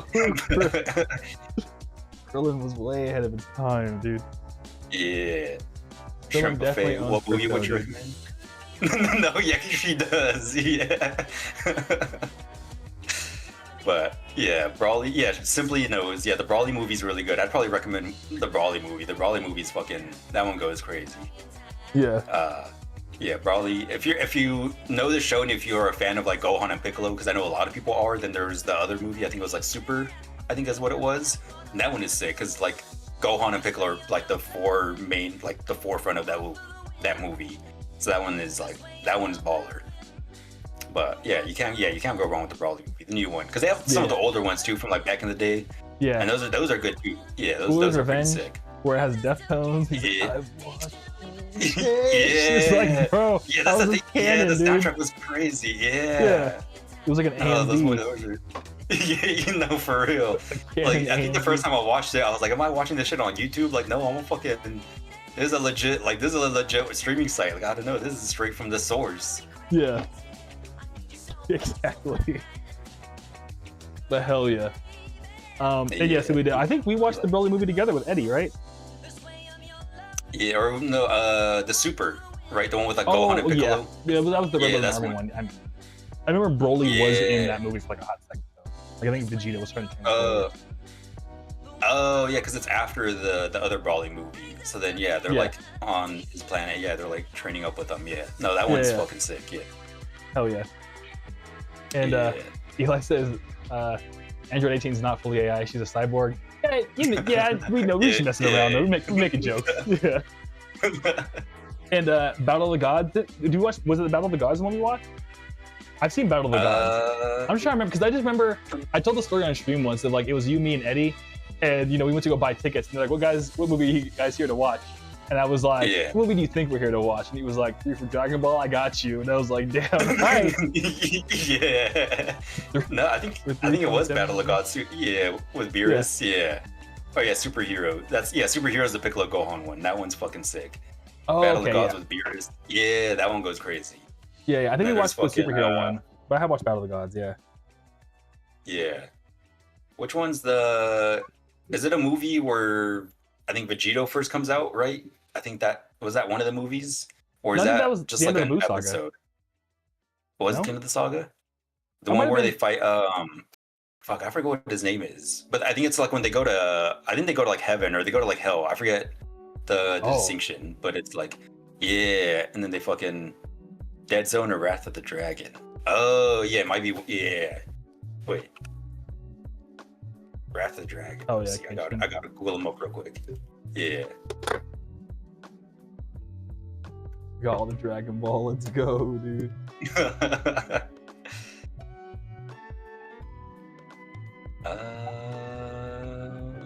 Tapion. Oh yeah, I think that's the one. Yeah,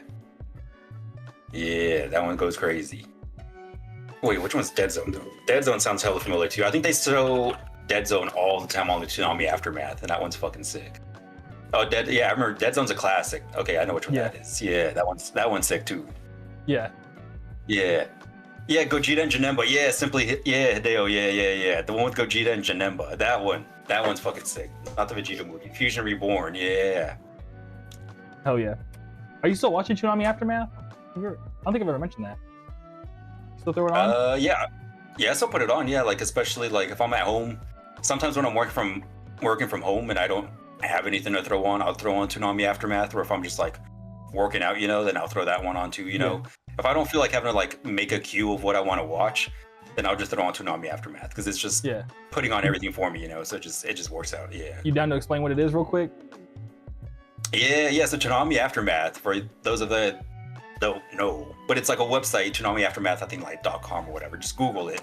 But it's like a website where they essentially were like, hey, what if we made a website dedicated to just free broadcasting like old TV channels? And so it's just like dead ass. They just play like reruns of shows from like Cartoon Network and Toonami, but they'll also mix in commercials from like back in the day, from like the early 2000s and like the late 90s and all that kind of stuff too. So it's just like super, like if you just want like super cool, just like nostalgia filled like programming and everything, like you just pull up to Toonami Aftermath. Like it even has like as four channels, as like two of them which does like the East Coast West Coast, just like back in the day on the TV or whatever. And they have like a movie channel and then like a music channel, but it's just like it even has a whole TV guide, just like the classic TV, like if you're watching on the TV or whatever. But it's just like it's fucking cool. There's like no crazy pay ads or whatever, like there's no crazy pop-ups, there's nothing like that. It's just like a super chill ass website where you just throw it on and they're just broadcasting reruns like throughout the entire day. Like you can see the schedule, they'll be playing like Yu Yu Hakusho, Full Metal, Dragon Ball Z, and it's like, and as you watch it throughout the day too, like it's like going in order. So if you watch in the morning, they'll be playing like episode 20 of Dragon Ball Z, and then like back then it's like later on in the day it'll be like episode 21. So you can watch the whole shows like in order. And I think once they complete it, then they'll just restart it from the top or whatever on the website. But it's just like, no, it's a really cool ass fucking website. Like the guy that made it, like, I don't know, kudos to him, whoever's keeping it alive. It's so fucking cool, yeah. Toonami Aftermath Shrimp. Yeah. Let me see. Can I put it? I'll just put it in the chat too. I don't know if I can put links. You might be able to. I think I made you a mod at some point. No? Let me see. Yeah. But yeah, I just put the name just in case. I don't know how to do it. Yeah. I do have mod. Yeah. So just Toonami Aftermath. Cool. Yeah. But yeah, thanks for explaining, because that's something I like low-key. I'm gonna write that down. I probably should make a kaiju clip about that at some point. Yeah, we found it together in college. Mm-hmm. It's simply Dale. Oh my gosh, you press guide, it shows the old Comcast guide. Yeah, exactly. Yeah. No, it's fucking cool, right? Yeah, it's just, dude, it's nostalgia like capitalized in a little, website. But it's cool because it's just, it's free. There's no ads. There's no pay for like removing ads. It's just like a cool ass fucking passion project.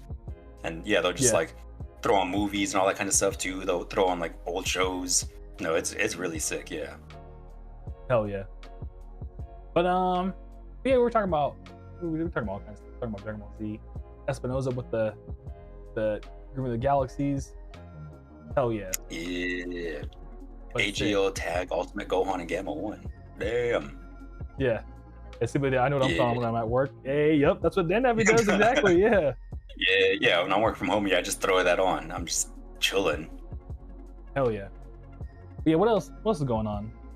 If we missed the Dragon, I think Dragon Ball discussion. I'm trying to look through. I forgot what we were talking about. So if there was like an important Dragon Ball thing you want to talk about, repost it. So yeah. But yeah, what other anime you been watching lately? I think nothing too much right now. I'm rewatching Mob Psycho because I'm showing that to Naomi. She's never watched it, so your girlfriend. I was like, you fucking So I was like, you would love Mob Psycho. That shit. So I think we finished the first season within like a night or whatever, and she was like, low key, the shit goes hard. Yeah. So we're watching that, and then we're on the second season right now because I love Mob Psycho. But before that, I was just watching like One Piece, because that's been like the weekly thing or whatever, and then My Hero Academia just like finally finished too. I'm trying to like look at my queue. Yeah, so that one finished recently. Like the whole thing is like wrapped up. So that was pretty cool. Yeah, like low key. Like My Hero Academia is done forever.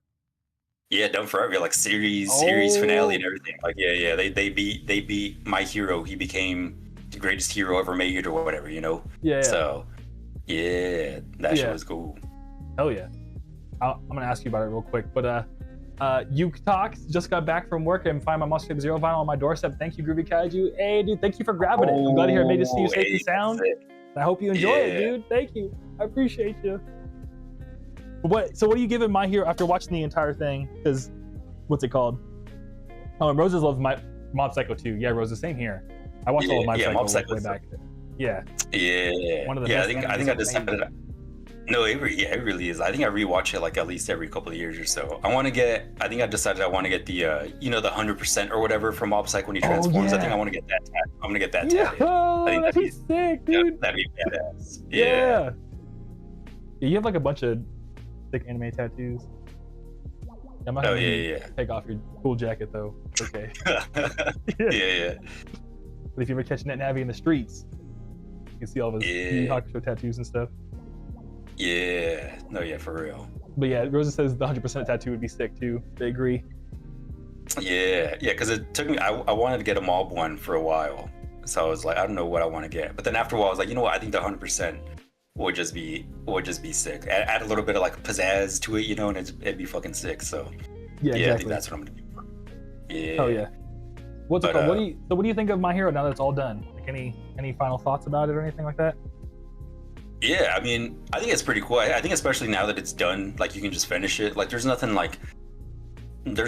big filler. I think there's like one season that I thought was like okay or whatever. It was like just like not that great. It was kind of just like, oh, whatever. I don't know. It was just kind of.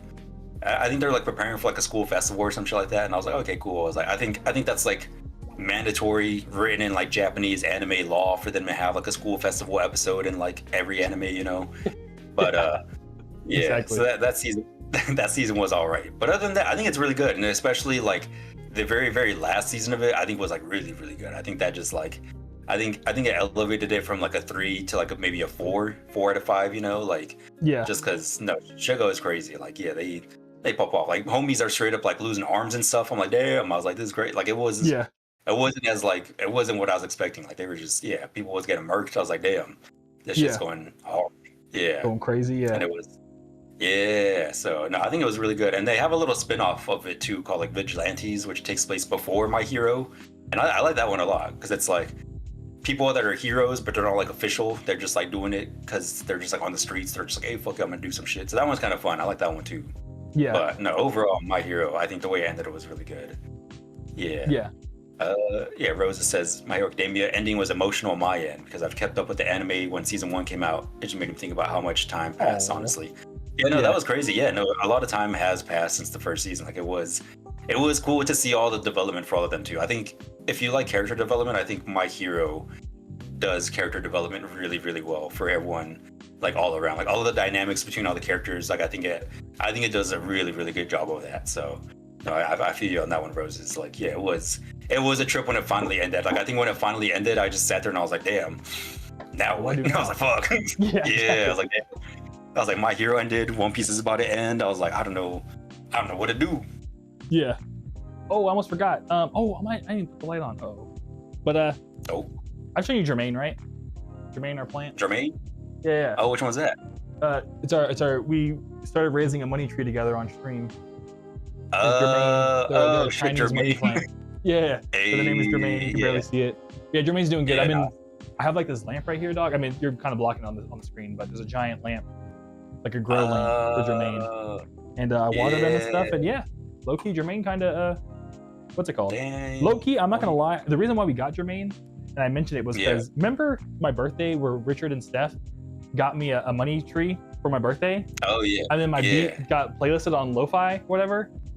Yeah. So I was doing really good, and then the money tree eventually died of old age, and I was like, because it only lasts like 2 years, and then since then, you know me, I've been like struggling. I said on stream once, I was like, I wonder it's because if I don't have a money tree anymore. And I got Jermaine, and now things are going really good. So I'm kind of like, I'm about to get a whole forest one day to see what happens. Yeah. Damn, you just plant some bell trees. That's what's up. Pretty much like Animal Crossing, yeah. Yeah. Damn. Yeah, how'd y'all come up with the name Jermaine? Did you vote on it, or where did that one come from? Yeah, we voted on it on stream, and it's Jermaine Jackson, pretty much. Jermaine for Jermaine Jackson. Yeah, shrimp buffet, roses. We all love Jermaine, dude. Yeah. Yeah, I gotta make Jermaine stickers or something. The Hideo, yeah. Hey, dude, yeah, honestly, yeah, Jermaine sticker, that would go crazy. Yeah. Gotta hit up Michaela or somebody. Or get like a bunch of different ones. I don't know. No, that'd be tight. Do an album with like Groovy holding Jermaine too, you know? Oh, true. Yo. Or turn Jermaine into like a group character, you know, make him like a living animatron, like anthropomorphic tree, anthropomorphic. Yeah. Put Jermaine in the Groovy lore. That would be crazy. Yeah. Hell yeah. What's it called? Yeah, future me, when I rewatch this video, add Jermaine to the Groovy lore as an anthropomorphic group character sticker person. Yeah. Yeah, I do, because I rewatch all these, so I always like look at the camera and tell myself. So listen to them on 2x speed, you know what I mean? Just to make sure that like it's like somewhat entertaining. But yeah, you know what I'm trying to say. But what else was I gonna ask you? It was something else I had it on my brain, I forgot. We're talking about anime, talking about music, talking about food. Yeah. What else you been up to for fun lately? What else have you been doing? Yeah. Traveling a little bit. Yeah, traveling. Yeah, doing a little bit. Yeah, trying to hopefully do more and stuff soon. So that'd be cool. Yeah, I want to go to we're trying to go to like Boston. Probably might go to like Oregon or something like that. That would be cool. We're trying to do Pacific Northwest. Yeah. So either probably back to Oregon or maybe Seattle would be cool. Yeah. You gotta visit Seattle. Oh, sure, buffet. Hydrate and to stretch. Yeah, true. Miss none. What's cooking, dude? Good to see you. What's cooking, mama?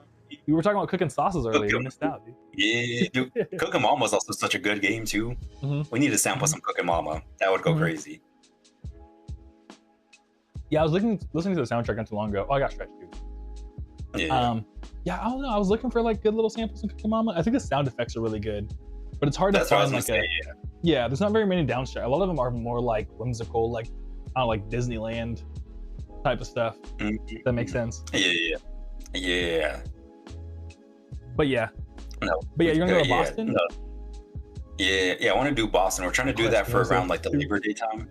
Because that's that weekend the Angels are gonna be in town. They're gonna be playing the Red Sox. So I'll be able to see the Angels, but also because Fenway would be sick. I want to go to Fenway. So yeah, we'll probably go for like Labor Day weekend or some shit like that. That'd be cool. Yeah. And then probably I have some homies that are trying to do what is it, Ireland or whatever. He's like, because he has some homies out there that run like a D&D group. So he's like, yo, let's get our D&D group, go over there, and then just like merge them together, and then just like have a crazy like Ireland D&D session or whatever. And I was like, that sounds fucking cool. Yeah. It's like an OVA D&D episode almost. yeah, for real. Yeah. So that'd be sick. Yeah. Hell yeah. And there's a lot of like overlap too between like Ireland and like Mexican culture too. You know, it's like that would be kind of sick too. It's the Irish, Irish is about it. They're like, oh, you guys trying to fight? Like, hey, put me in, coach. That'd be cool. So, So it's like, damn, we kind of owe it to them. Yeah. And I dreaded and stretched for you, Espinoza. Thanks for the fire emojis. And Shrimp Buffet is also stoked on the idea of sampling Cookie Mama. So I don't know. If you find any samples of Cookie Mama, let me know, NetNavi. I'd appreciate the assist. Or you. I mean, or we could do it together. I could see doing the sounds for a few of maybe like an Ichi Ni song or two, kind of like with Strawberry Bubblegum. I feel like that's the kind of vibe you would fit into. Yeah, very true. And Rosa says Cookie Mama needs to come back like Rhythm Heaven. Yeah, for real. Yeah, it's super fun. I'm surprised. Yeah, no, it is. Yeah, I feel like it would probably do really well like on the Switch or something like that too. Yeah, true. On the Switch too. Did you ever get a Switch too? No, I haven't got a Switch 2 just yet. I'm like, maybe at some point, because I don't know, the only thing I'd play on it right now is like Mario Kart. It's like I could play Zelda and like higher definition, but I don't know. I think I'll just wait for either like a new Zelda or for maybe the new Metroid to actually come out, and then I might get a Switch 2. Yeah, I feel it. Yeah, hell yeah. But Yeah, no, but we'll see. Yeah, we'll see. Because I know also they're coming out with a anniversary edition of fucking Mega Man Star Force pretty soon. So I know I'm gonna get that. Oh, that's gonna be crazy. Oh shit! Yeah. Hell yeah! So we about to run it. I'm about to be a menace on the online again. Yeah, wasn't that like one of the things? Like, weren't you like ranked #1 back in the day for Mega Man Star Force? Yeah, I don't know if I was ranked 1, but I was like pretty high up there. And I remember one time I like went into a random like message board, and some guy was like, whoever, you know, I think my old username back in the day was like Shadow Wolf, and I went onto like a forum when someone was like, whoever Shadow Wolf was, fuck you. I tried really hard on that build, and you got me. And I was like, yeah. Some guy was just like randomly just like, talking shit, yeah, because he was salty because he lost, and he's like, let's run it back. And he's like, if you see this message, I want to run it back, you know, like or whatever. Yeah. So. Yeah, no, maybe the stars will align. We'll finally have our salty run back, you know, fucking 15 years later. Yeah. Yeah. It's meant to be, dude. Yeah. So no, that'd be. Yeah. Triple Face says outside of Pokemon, they don't play their Switch too often, so I ain't getting a Switch 2. More hype for a Steam machine. Yeah. Do you have like a Steam Deck or anything? Have you tried the Steam stuff out?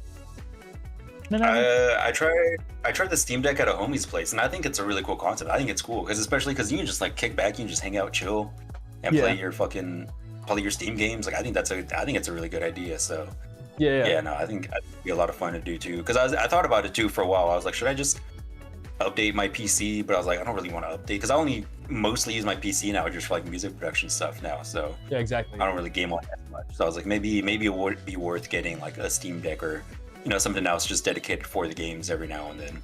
Yeah. I feel that. And Miss Nunn said they missed it on Star Force. Star Force is so good. Battle Network PvP instead. Did you try that PvP? No, 4 and 5 were really good. 5, I think 6 is the one that they play competitively the most often. And I think the scene is like actually pretty decent right now, especially after the Legacy came out. But even then, like there was already like a whole Discord of like underground like Mega Man Battle Network PvP people. I think they call it they named it after the tournament that's in the game too. But they have like YouTube videos and stuff that you can watch of like their tournaments. It's pretty sick. But yeah, Star Force is sick, but it's just a very different system than Battle Network. So keep that in mind, Miss. It's a little different. Some people love it, some people hate it. It is just different though. Just bear that in mind. But yeah. And Roses says Kirby Air Riders took over my life, so I'm grateful my bro got a Switch to Kirby Air Riders. Low key, I love Kirby Air Riders on the GameCube. So when I saw them releasing it for the Switch 2, I was like, fuck, is this it? I was like, do I do it? I was like, but I don't know, maybe. Yeah, that one just so much fun. I know Roses love Air Riders. 3D Blast loves Air Riders. Oh yeah, it's kind of a banging game, dude. Yeah, kind of banging. No, it really is. And missing on Kirby Air Riders made me cry. 10 Sakurai never misses. They really don't, dude. Kind of the goat. No, for real. And Sid Dan Campbell. Hey. Hello, dude. Good to see you. Thanks for stopping by. Hope you're having a good Tuesday. Welcome in, Sid. How you doing? Yeah. But hell yeah. But nice. Yeah, other than that, that's it. That'd be cool, yeah. What else? Is there anything? Oh, what are you gonna say? Go for it. I was gonna say, is there anything game-wise you're looking forward to, or anything that you've been high in? True, yeah. Nah, I've been touching grass, dude. I'm in my touch grass era. Yeah. But I feel it. That being said, though, I mean, Bayonetta 4, whenever that comes out, probably the only game I'd like to get back to play a game again. Oh yeah. Yeah, because Bayonetta, I don't know why, but it's like my favorite series. It's just something about games where you just press A, kind of stuff, dude. And just smack the shit out of stuff. Yeah, when you just press A and you blow stuff up, I love like that. I hate to admit it. I got like lizard brain. Yeah. No, it was crazy too, because go for it. I was gonna say, I remember telling that to Frank Jepsy, and he was like, press an A kind of slaps. I'm like, right? That's all you need. I mean, the first game console, I think they just had one button, right? That's all you needed. They're like, we fucked up. We did too much. We just needed to press A. That's all we needed. Yeah, exactly. All we needed was one button. Yeah. It's the best button on the GameCube controller too. Yeah, it's bright and green. Yeah, that's all you need. Yeah. What were you gonna say? Oh, I was gonna say, it was crazy because I think just earlier today, I watched the new like Nikki Jakey video. I hadn't seen him upload in a minute, so I was like, oh, this sounds cool. Yeah? But yeah, I don't know if you watched that one yet, but that one's a really good one.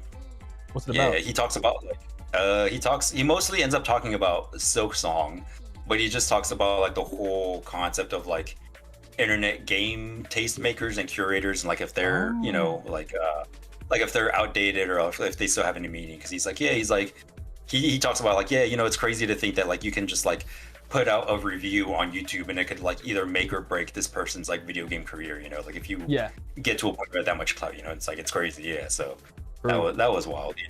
Yeah, but it's a good video. You know, it's like, no, it's really good. Oh yeah. And dude, some superstar asked, do you have any work for entering music? Honestly, so actually I want to, if you don't mind, let me go first, and then you probably better than me. Go. But let me go first. I want you to judge what I say. I tell a lot of people, it's kind of like Dark Souls, man. You got to just like grind through it. Like, because I feel like you either get caught in like watching tutorials, or you like get caught in choosing what DAW to use. Like, you kind of just have to pick one and just like bang your head against the wall till your face starts bleeding, and then at some point the music starts sounding good. But I don't know if I'm too brute for it. What do you think that's just terrible advice? I don't know. I'm brutal, dude. I'm just like, it's like you're playing Dark Souls. You gotta get wrecked. I think that's a good way to do it, because I think for the most part too, I think that's when my music production as well is also the most productive, when I like finally set aside and when I stop consuming and start creating. Like, I think that's when you make the best stuff, because it's like, you could sit there and be like, oh, I want to use Ableton because like so-and-so artist uses it, or like, oh, I want to use, you know, Logic because like this person uses it. But at the end of the day, like, if it doesn't mesh with you, then it's like really not going to do you any well.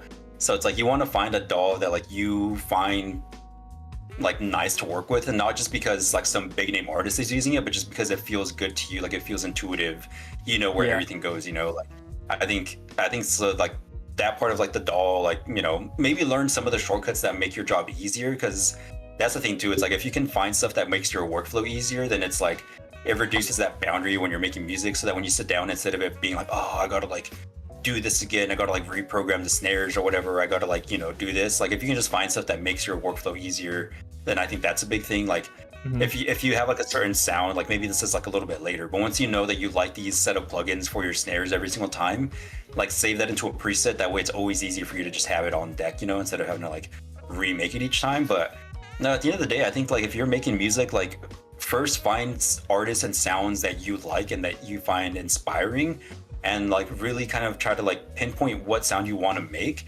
and realize that your first few tries, you're probably not going to make that exact sound, because you don't like being able to convert the music from your head into the actual like soundscape is really, really tough, because like what you hear in your head is different, because you might not know about like the sine synthesizer between a saw synthesizer, you know, and like that might take some time for you to like look into.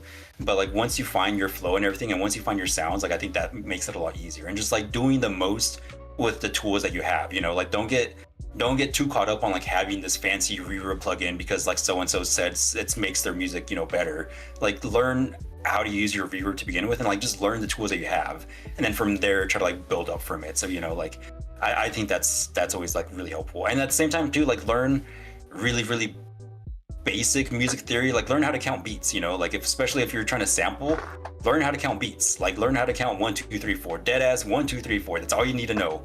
Learn the difference between what a kick and a snare is, and that's going to go really, really far, you know, because then otherwise it's like really hard to sample stuff if you're not sure like where you're placing it and all that. But yeah, I think just like at the end of the day, I say all that to say, if you're entering music, find a sound, realize it's going to take a lot of time before you achieve the exact sound you want, and just learn the tools that you have and make the most out of them. Like, don't worry about buying that $2,000, you know, like DAW or whatever, or the $3,000 fucking sampling machine, you know, like just do what you can with what you have, get to know that really, really well, and eventually that's gonna become like the foundation for the music that you build upon and makes it unique to yourself, you know, because at the end of the day, put your own vibes into the music too. Like make what you want to make and make what you would want to listen to, you know, don't try to make it for someone else or try to impress someone else. Make what you would sit down and listen to. Like if you're gonna sit down and listen to your own beats, I think you killed it. I think you made some good shit right there. Daniel, you that was so good. Trip of face taking notes. Yeah, because honestly, I mean, we were talking about it last night, dude. I'm such a horrible teacher. You're like, hey, can you help me? I'm like, hey, man, it just kind of sucks, bro. You just gotta grind. But you said it so eloquently, perfectly. I'm for real gonna go and keep this as a timestamp and be like, next time someone asks, here you go. You know what I mean? Yeah.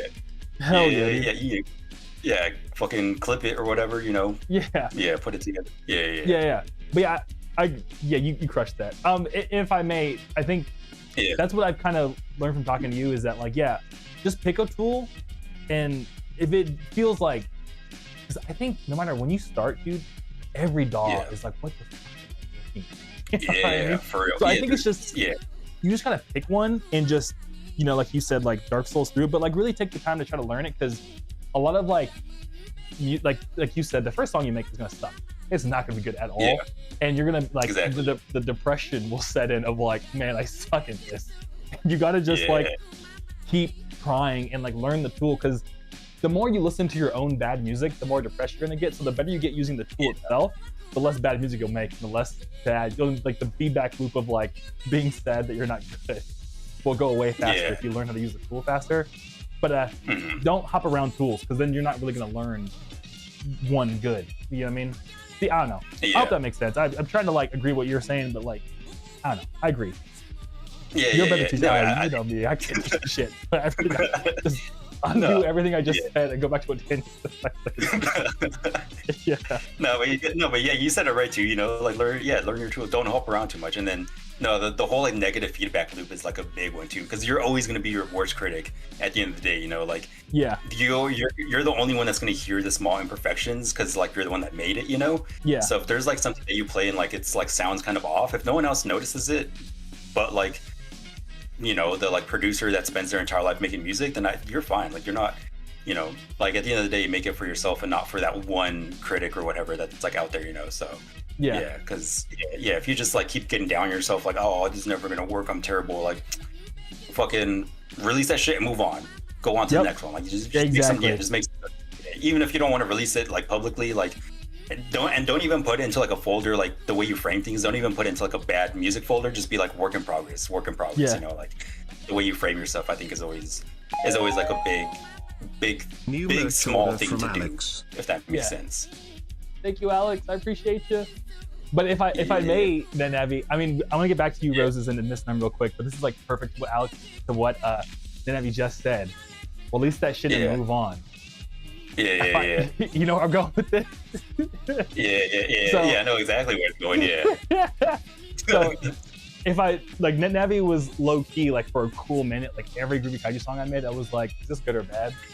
And, when I sent you Take Me Back to Shuku, you were like, bro, I don't know about this one. And I was like, even when like one of your closest friends of all times is like, I don't know, man.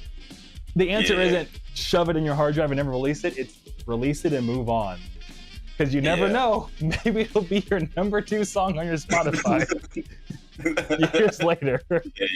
When you were like, the one that always slaps that crystal nostalgia, you know, you never know. And then NetNavi will be helping out with crystal nostalgia, like, I don't get it, but okay, here we are. Okay. You know what I mean? But it's more like poking fun. But I think that's the exact testament of like, we practice what we preach. Like, you know, when like people, you know, you're like, oh, well, guess we'll drop it. Who knows? But But Rosa said, go for it. I was just gonna say Rosa said amazingly said. But you want to read it, Miss Nunn? Go for it. Oh yeah, thanks Roses. Oh yeah, Amit said, totally agree. Momentum is definitely important. Also, would also add that if you already play an instrument, the skill for songwriting is just going to come from reps and learning your own strength. 100%. I started off playing on like guitar and all that kind of stuff, and like you just like you said, you need to put in the reps, learn your strengths, like learn what you do best and what you like making. Because at the end of the day too, if you like making stuff or like a certain sound, that makes it just a whole lot easier for you too. Oh yeah. And then some superstar. I really appreciate your honesty. It's hard to keep pushing when you beat yourself up, but I feel people should understand that making music is an expressive thing. No, that's definitely a big thing too. Like if it's more of like an expression too, like, you know, you're just make it because you want to make it. Like don't make it to please someone else, you know. Like I think everyone starts off, or like not everyone, but a good chunk of people will start off making music like with the goal to make something big out of it, you know, too. And like that's always very admirable. But make it for yourself too. Like make it for the expression and all that good stuff. But yeah. When you beat yourself up, like that's the feedback loop that you just gotta like, you gotta yank yourself out of that shit. You know, make like one little loop that you think fucking slaps and just like hang on to that, and then just like that's all it really takes. You know, like just make a little inspirational project. You know, just you never know which one's gonna be the one that you think slaps and like inspires you, and just like keep working with it. You know, keep that momentum going. So yeah, no, 100%. Yeah, and that's and to what Superstar said, it's a very vulnerable act. Even like here's a crazy thing, hot wild take randomly. This is gonna be I'm gonna clip this when we watch the VOD. What some Superstar said, making music is a very vulnerable act. So you can practice vulnerability in all kinds of different ways that helps making music and releasing it, honestly. Like even just something as simple as like telling your mom something you did when you were a kid that you never told her. That's something very vulnerable to like really put yourself out there like that to someone you trust. Telling a friend, hey, I didn't like when you said this to me. That's something super vulnerable, because even if you're like super close friends, you know what I mean? And like, you know, and try to do it with people that you really trust. But like, just tell like, again, hot take, tell a friend that weird thing that happened to you when you were like 7 that has nothing to do with them, and just, you know what I mean? Just you get in the habit of like being vulnerable, because that's its own skill. Like, you know, being able to say stuff that happened to you that like, you know, you maybe don't want to talk about, like that's a skill. And most people don't do music because they can't get over that hump. So it's something you need to practice, something you have to get better at, in my opinion. Yeah, no, 100%. Yeah. I don't know. What do you think? You agree? Is that wild? Am I just over here trauma dumping on everyone?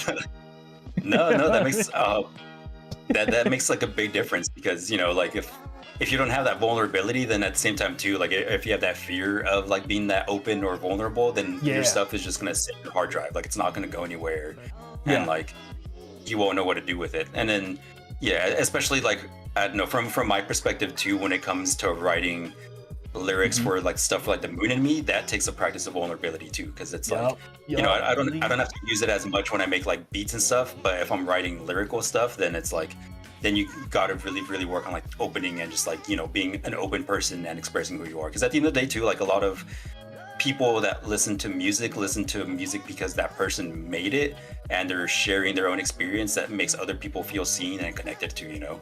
So like if you're afraid of that connection, and it's like you're not letting the people in to your music, you know, like that kind of stuff. Spitting hard. Yeah. Hell yeah. But I'm glad you agree. Even on the, I don't know, I think even from like I guess on just slightly on my end, I do agree on the beats. You can hide a little bit more, but I think that's been like the interesting part of doing Groovy Kaiju in general, was finding ways to express myself without using lyrics. Just 'cause I haven't had the time to learn how to do vocals as well. That's literally the reason why. But what's it called? But that's kind of what the fan clubs and Kaiju Club has been a great way for me to be like, here's this beat, and here's why I did it. And all of that's been like, I had a babysitter when I was like, this most recent song I released was like, I had a babysitter that used to play R&B when she was on MySpace, and I really liked Usher. And you know what I mean? So I made this really K-pop Beyonce sounding beat because of my babysitter when I was like 8.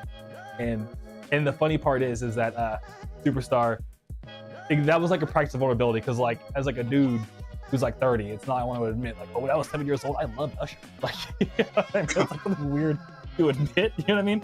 But what's funny is through that process of that exact email, or like that song I released that was kind of like, what are people gonna think about this? It was all the metalheads that would be like, go to shows, I punch people in the teeth. They were the ones that were like, oh, I love that Beyonce beat you made. You know what I mean? So it's like, you never know, dude. You never know.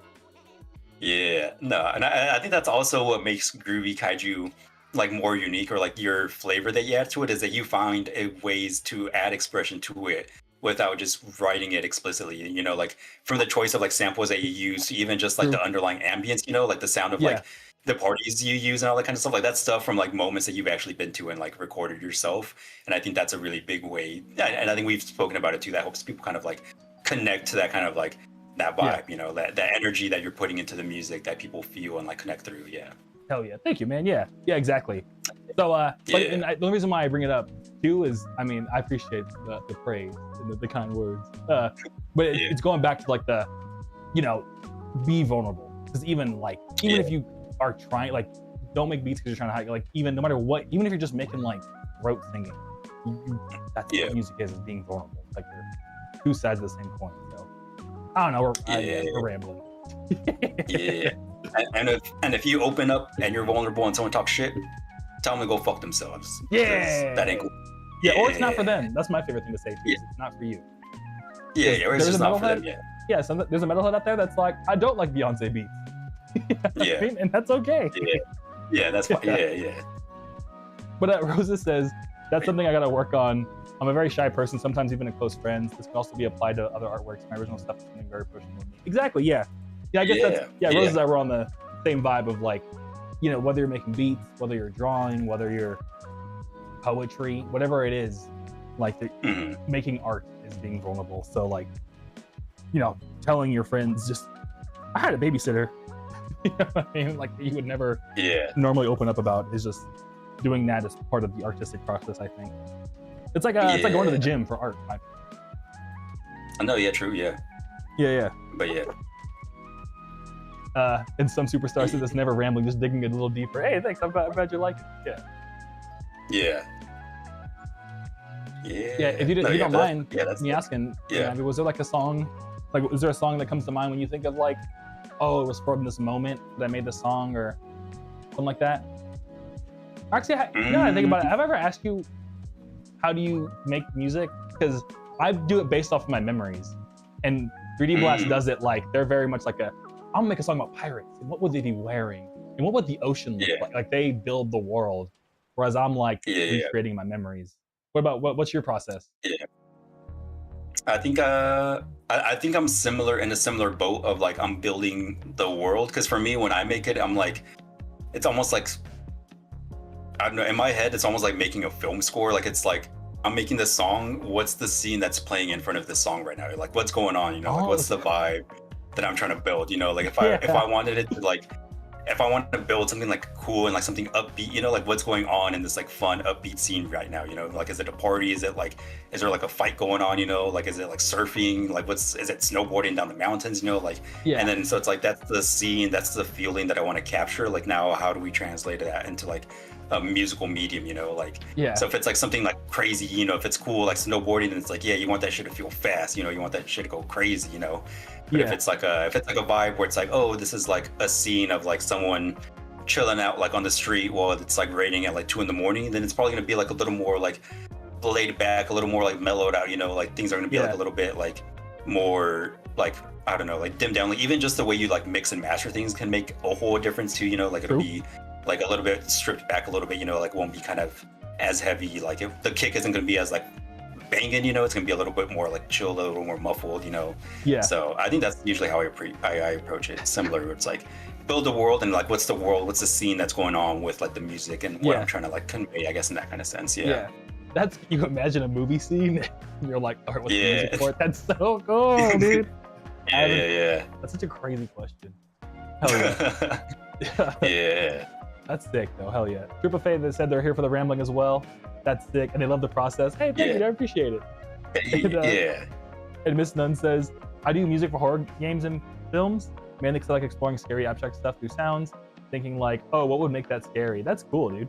Yeah, no, that's really, really cool. Because that also gets into like if you ever see the people that do like Foley for like TV shows and movies, like that's really, really cool too. Because they have to like, they dead ass like sit in a warehouse of like a bunch of objects and be like, when this guy's walking through this hallway, what objects did I have that would make that sound of like the footsteps, or like, you know, what would make this like shriek scary, or like the ambience, like, that's really sick, especially for like horror games and films. Admits like that's badass, because you like really, really like, you know, scary stuff is like something, it's like a very, very specific, very abstract emotion that can be conveyed very differently to like whoever is experiencing the medium at that moment, you know. So no, that's badass. That's really cool.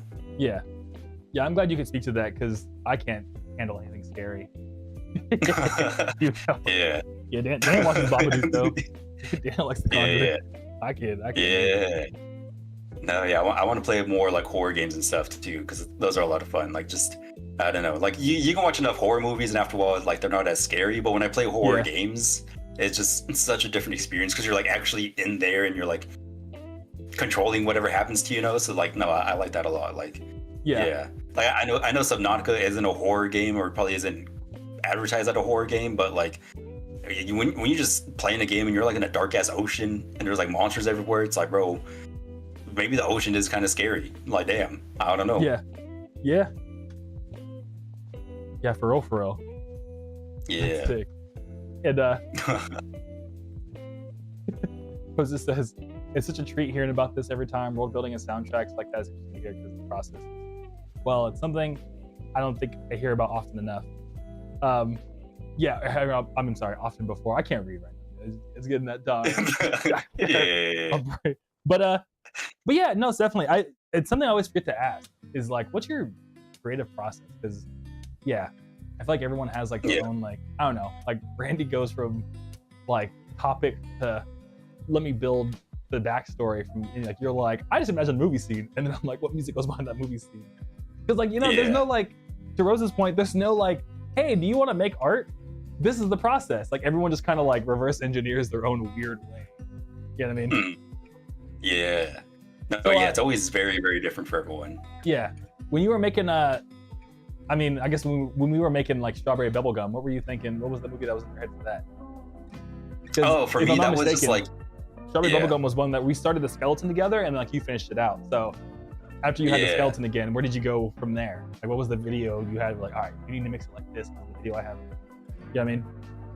Yeah, no, I deadass just pictured like, hey, this is like, I'm at the club, but it's Animal Crossing, and this is fun, and we're chilling. Like, okay, cool. that's deadass what it was. I was like, right, what would make it like kind of fun, kind of poppy, kind of cutesy, like that's the kind of vibe I was like envisioning when I did Strawberry Bubblegum, or like finish that one out. Yeah, because I was like, DJ I was like, it's just like, the skeleton. Yeah. I was like, if DJ KK was like playing a show, like what would be the vibe of like what he's making? I was like, what, this is pretty much it. Like this is it. Yeah. But Hell no, yeah, Shrimp Buffet had me dying because they're like, no, you're right, the ocean is terrifying. Like, bro, your name is Shrimp Buffet, and he's like, I'm afraid of the ocean. That's crazy. That's so funny. Put two and two together. Yeah. Yeah, Shrimp is like, I'm just here for the buffet, bro. Yeah. I'm here for the whole ocean. I'm just here for the Hell yeah, dude. That comedy, yeah. No, Shrimp Buffet, you have the pretty goated username, dude. Yeah, no, that's such a good name. Yeah, but that's comedy. And Miss Nunn said, Shrimp Buffet. Wow, I never thought of that. You're welcome. Thank you so much. You're welcome. And Miss Nunn says, thanks, man. Yeah, definitely. I also do sound design, so Foley's with a few of my field mics with stuff smashed now. Well, that's sick. Hell yeah. Oh, that's really cool. Yeah. Yeah. Dude, yeah, and like the field mics, field mics are fucking nice too. I'm like, I need to get some field mics. That'll probably take my sampling game up a few levels. Yeah, definitely. Yeah, I have one, but I don't use it. I never have time to like go out and do Foley stuff, but I should. Yeah. But Mick Shoddy pulled up. What up, Mick Shoddy? Yeah. We have a guest now. Yeah, we have. Yeah, I know Mick Shoddy, but we got NetNavi, Daniel on vinyl on Instagram. They pretty much are the other half of Ichi Ni Mafia, the album we released last year, technically, because 2026 now. It was like July of last year. So and they make music as NetNavi. It's hella good. It's beyond good. Check out Spear Gun. Almost said Spear Bomb. Spear Gun. Oh yeah. I think that's that one, right? Yeah. That one was fire. Yeah. Also, we should talk about the Google mixes. Remember the lo-fi mix? Yeah. Dude, how has that been? How was it like to start making lo-fi, start making beats, and then like literally a year later, you're on one of the most viral pandemic lo-fi mixes? Yeah, that one's always such a trip too. Like, I'll tell people about them. They'll be like, "How did you get on to like the Google Lo-Fi mix in general?" And like, that's always just a fun story too, because it's like, so like my roommate worked at this company and it was cool until it wasn't cool, and he was like, "Nah, fuck them." But he still made a lot of really good homies, and they're all like chilling. And years later, they like hit us up and were like, "We want to make beats. We want a lo-fi playlist." And he was just like, "Bet, I got you." Yeah. And then was just like, me. And then was like, "You trying to make some beats for this playlist?" And I was like, "Yeah, fuck it, might as well."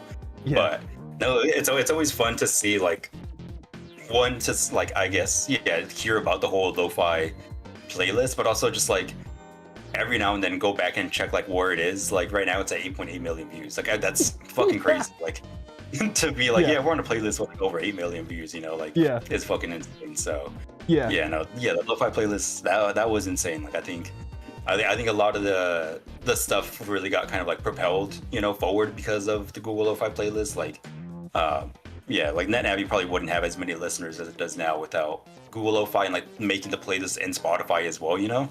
Exactly. So I think it really helped out like the discovery. But no, it's also just crazy to be like, I think the first year, I think it like wasn't doing too crazy. I think it was like maybe like 500 or 800K, which is still a lot, you know? Yeah. But then it wasn't until like years later we checked on it again. We're like, dude, this shit's at like 3 million now. And I was like, damn, no way. Yeah. And it just keeps going up and up from there. So it's like insane to be like, this is just a playlist me and some of the homies are on, sponsored, you know, or like curated by Google, I guess. Yeah. Actually, I forgot. I never even told the story on the screen. I think about it, but oh no. Yeah. So pretty much, it's just life is crazy. So, funnily enough, right before I left, so NetNavi and I, we were roommates. You know, the line roommates. So we were roommates for all throughout college, and then we moved out when I went to go work at Google because I had to move to San Jose. So right before I moved out, NetNavi was like, I'm gonna start making beats, and I helped him a little bit, but like NetNavi is their own wizard now. Like there was like maybe like 2 or 3 times we sat down together, and then after that you were like, I bet, and then you became one of the best producers of all time. I was like, all right, cool. You know what I mean? But yeah, so NetNavi was making beats and like crushing it, and then pretty much I work at Google for a year. I come back, and then one day I get a DM from my homie Crystal, and she's like, hey, I have a friend that like wants to use your music in their videos. Like, is that okay? And I was like, yeah, I don't mind. Like, if you're a friend, like, tell them it's completely fine. I don't care. And they're like, no, like, you need to talk to them. And I was like, why do I need to talk to them? You know what I mean? But she was like, oh, I need your email. I was like, all right, cool. So then I got an email from Google Marketing, like the marketing guy from Google. That's like, yeah, you know, like everyone's stuck inside because of like the pandemic and stuff. We really want to like do like a lo-fi mix. Do we think it'd be cool to get people into like the technology we're developing and stuff? We heard you can make beats, yada yada. Can you help us with that? And I was like, oh, yeah, I can help you with that. Like, how much did you charge? I was like, I forgot what I said, but I was like, it's Google. I don't know, thousands of dollars, and they were like, yeah, sure. I was like, oh, I said yes. So then I was like, Daniel, I need beats. And I had Astro Black, who like raps on Goodbye Earth, and I was like, Astro Black, I need your beats, man. And then there's another buddy I have. They're an R&B singer by Cozy Boy, and I was like, dude, do you have any beats? He's like, yeah, I have a bunch of R&B. I was like, that's perfect. Send them over. So then I made a whole like half an album off rip, and then I added all my own beats. And I got all the beats together, and I made a mix. And they're like, sounds good. And they uploaded it, and it did pretty good in like the first like what NetNavi was saying, like the first like few weeks. But then like one day they tweeted at me, and they're like, we just passed 1 million views. I was like, huh? And like, yeah, pretty much we had like this mega viral like coding like lo-fi mix that happened during the pandemic. And it went crazy. And then Google hit us up like 2 more times after that, trying to catch that same magic. And I think the guy at Google told me he got promoted off of it. Because they're like, bro, that was such a genius idea to make a lo-fi mix. So he got promoted. So everyone was like, yo, let's go. You know what I mean? But yeah, so we made a couple of them. Even like the second one, the third one didn't do as good. Because, you know, the lo-fi kind of went downhill. But even the second one almost has 1 million views now. It's like 800K, which is still like... Oh, right. Damn. Yeah, which is like, I don't know. As someone who's now paid lots of video editors, the fact, I mean, we kind of gave them like a pretty good, not like a good deal, but like, it was worth the money. Like, as someone who does the market, like, we give them a fair price, and they got, you know what I mean? So yeah. So and this is funny though, because some of the comments were like, bro, I looked up a Photoshop tutorial and I got recommended this mix, and it's surprisingly good. It was like a minute. People just, if you Googled anything coding related, it was like gonna get recommended to you next. So yeah. But it was a good old time. Rose says awesome. Triple Face said, dude, that's amazing. Missing None says damn crazy. Yeah, it was a crazy time. That's the Crystal. Like last time I saw her too, I got her to get guest list on the San Francisco Yoitoki that I played, and that was super sick. I played the Kingdom Hearts split, and her friend was like, "Oh shit, like Kingdom Hearts!" She came on stage, she started dancing. It was cool.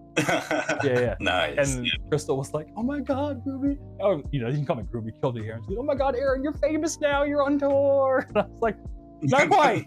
well, hold on. Not quite. But Yeah. She's super cool. No, that's sick. Yeah. Shouts out to Crystal. Shout out to Crystal. I think she's like, she was from like Bakersfield area though, so I was like, damn, she really made up the friendships, bro. No, yeah, she really came up then. Yeah, going from Bakersfield to Google. That's crazy. Exactly. No, if anyone's from Bakersfield, we're sorry. It's like a college joke. We had a friend that was from Bakersfield. We used to tease her about it. Yeah. If it makes y'all feel any better, I came from Victorville, so it's one and the same. Exactly. I'm from Rio Valley. I'm from Moval. Yeah. We just out here, came out of the deserts. Yeah. Now we're here. Yeah, for real. But yeah, I'll say, I don't know if I asked you this. Has anyone ever like recognized you in public for your music stuff? I remember once someone asked you to sign Groovy to the Galaxy because you're the other person on it. Oh yeah, one time, when we were at Crystal Nostalgia, someone was buying Grooving Through the Galaxy, and since I was the merch guy, I'm selling the merch. I'm right there in front of them, handing them the CD, and they like look at the CD and look up at me, look down at the CD again, look up at me, and they're like, "Hey, you're that guy. You're on the album." And I was like, "Yeah." He's like, "Why are you on the cover?" And I was like, "Oh, I did the voiceovers for like the little in between bits or whatever." And he's like, "Wait, really?" And I'm like, "Yeah." He's like, "Dude, that's so cool. Can you sign the CD for me?" And I was like, "Yeah, I guess." Like, hell yeah. Yeah. Yeah. So, I think that's the only time. But I mean, other than that, because I don't really publicize, I guess, myself on my music too much. Yeah. So yeah, I think it'd be hard for me to get recognized like anywhere else in person or whatever. But so not in person. I'll get emails and stuff every now and then where people are like, "Yo, this song is fucking sick. Like, thanks. What does this song mean?" Or like, "What are these lyrics saying?" And I'm like, "I don't know, bro. I just sampled that shit." And he's like, "Oh, hell yeah. Look, that's just cool." Like, yeah. So that shit's always a lot of fun. Yeah. Where people are just like, "Yeah, we play this all the time at like our shop every single day." And I'm like, "Oh, dude, that's sick. Hell yeah. Thank you." So stuff is a lot of fun. Yeah. That's sick, dude. Yeah. Once the Moon and Me goes mega viral, you become TikTok viral, everyone's gonna be like, "Oh shit." I'm also like kind of hoping one day someone will like recognize your voice, because I mean the Groovy Kaiju stuff's doing very good, thankfully.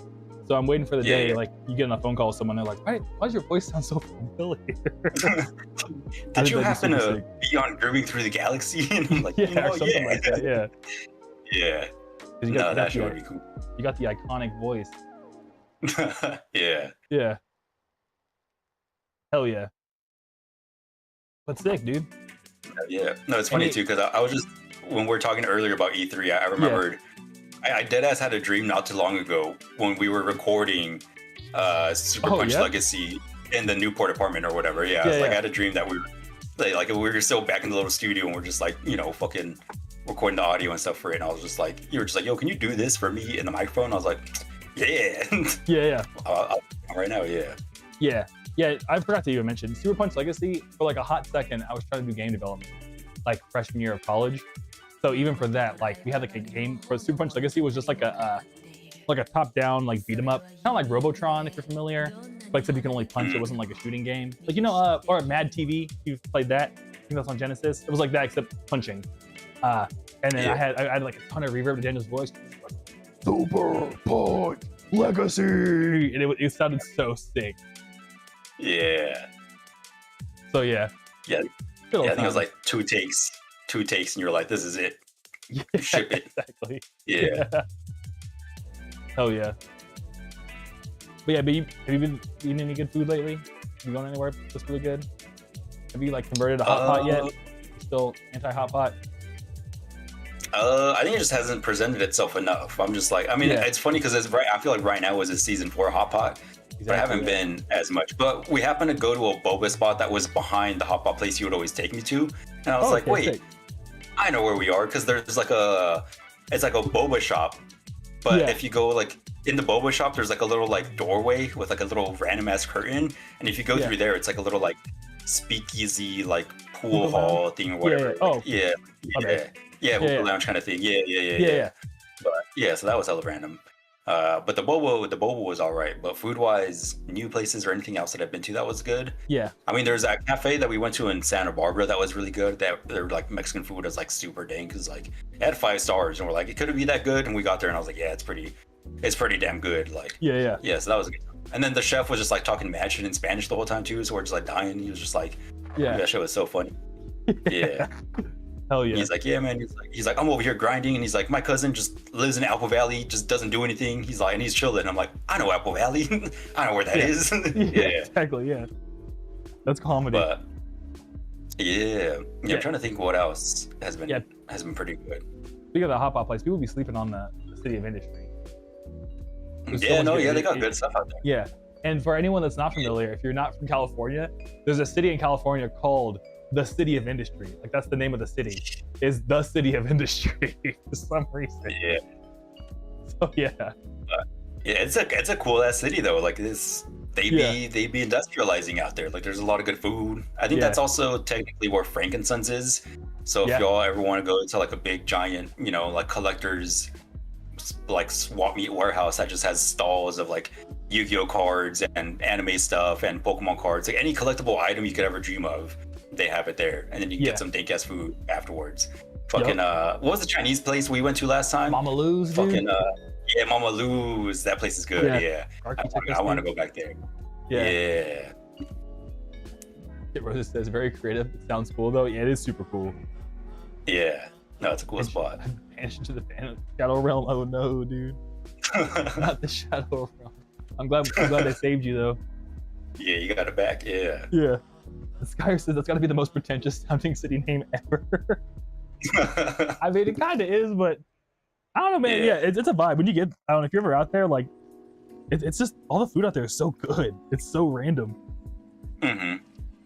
It's like it kind of feels like you teleported somewhere random every time I and because it's so like Chinese influence too. They have a bunch of like just cool ass like Chinese neon signs everywhere and shit too. And you're like, where am I? Like, all the food is dank. There's a hell of like good coffee out there too, good boba if that's what you're into. Like, and I didn't realize boba was like a very LA thing. We went up to Santa Barbara. There was literally no boba shops out there. We're like, what the fuck? Yeah, I thought it was like a California thing or something at least, but like, no, it's just an LA SoCal thing, I guess. Yeah, like, that was crazy. So one of my favorite YouTube channels is called Modern MBA, and it's pretty much the guy. And I watch like every video he uploads because like it's so interesting. But anyways, because they'll break down they'll like ask business owners to like break down all the numbers and like explain like what are their fears and their goals and stuff like that. And I think boba did start in LA because I think it might have started in like Taiwan or something like that. Don't quote me on that, but the first place they took it to was LA and then expanded from LA across the US. So like we kind of are the home of boba, or LA, not me anymore. I'm not we anymore, but oh, that's great. That's super. So you are correct. If I'm not mistaken, if I remember correctly. It was just it was a trip. I thought it was just like a worldwide phenomenon, but nah. But that was cool. But other than that, no, there's if I think about it, there's a place that opened up nearby. I think it opened up because I hadn't seen it before, but it's like a place in like, it's called a Mariachi Bakery. One, they make really dank ass coffee, and they make like abuelitas hot chocolate coffee and stuff like that. But two, their like food is also really good. They have like empanadas and they have like churros and like baked bread, like banduls and stuff there. That place is I've been low key getting that for breakfast for the last like 3 days. And like, I'm like, oh, I probably shouldn't, but like, damn, the empanada sounds fucking good. So I'm like, kind of have to, and it supports local business, like, might as well. Yeah, exactly. Yeah, what's hella funny is I live right next to one. I never went there though because it was only like, I mean, not that I never went, but I wanted to go there. But the reason why I found out about it was because when I was doing Uber Eats, it was like the top rated restaurant, but they were only open during the morning. So I was like, fuck, dude, like Uber Eats is telling me like, if you Uber Eats for this restaurant, you will make so much money. People love this place. And I just couldn't wake up in time for it because it was all like morning orders because it's like a cafe kind of thing. That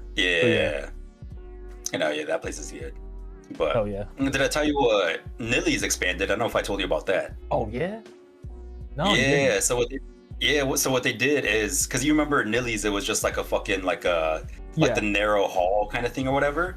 So what they did is, I guess the business to the right of them like moved out, and so they bought out that business, tore the wall down, and then expanded all of that into like a big eating area now. So now there's like now there's more than just 3 tables and like a bar stool. It's like it's like a gang of tables out there. So it's just like, yeah. So yeah, Nelly's is coming up. Like they're killing it out there. So that's always cool.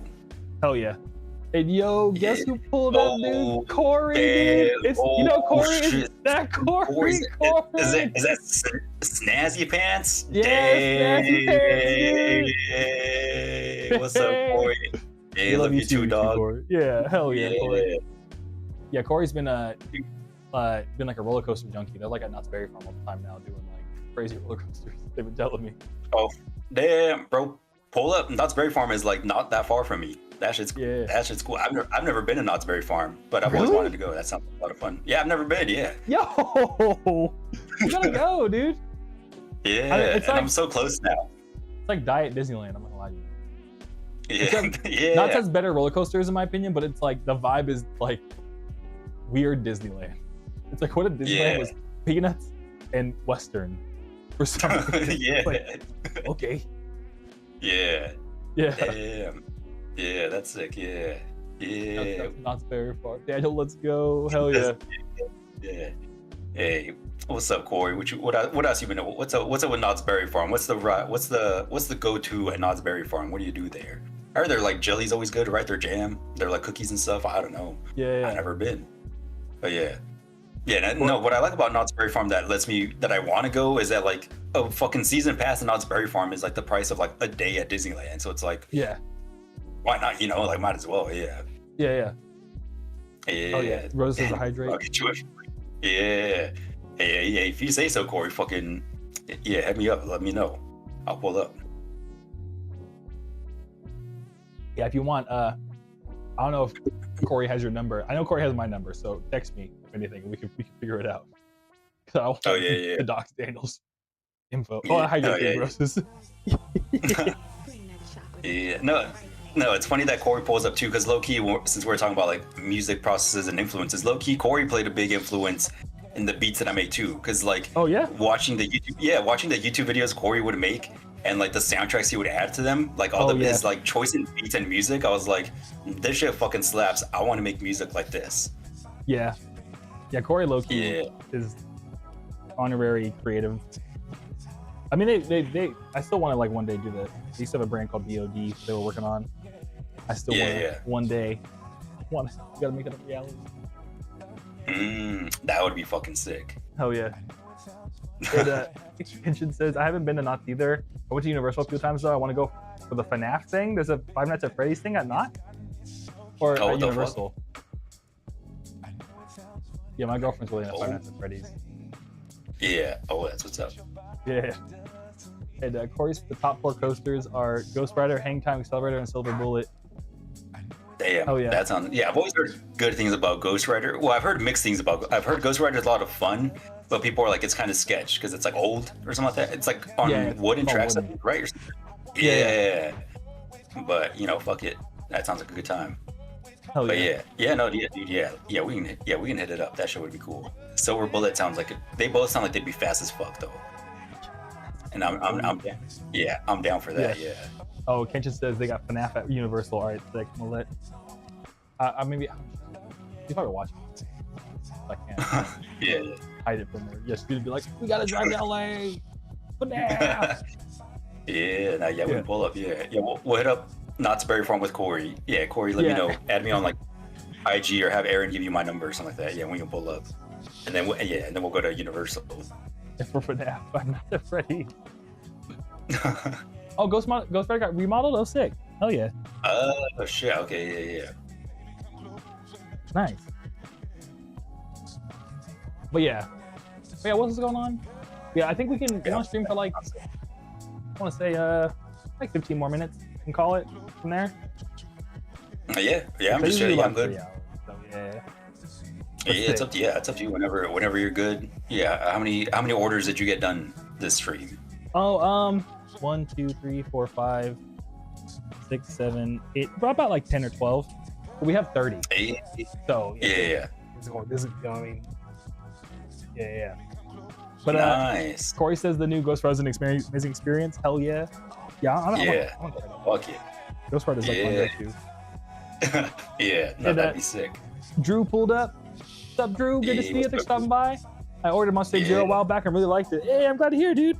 Thank you so much for grabbing it, and I'm glad to hear you're stoked on all the vibes, man. Thank you. Oh, I forgot to put the thing in here. But I appreciate you, Drew. Thank you, dog. Hope you're having a good Tuesday. Well, hell yeah. Be out here. I haven't really been eating out food that much. I'm gonna go celebrate on Friday though, and go somewhere because what's it called?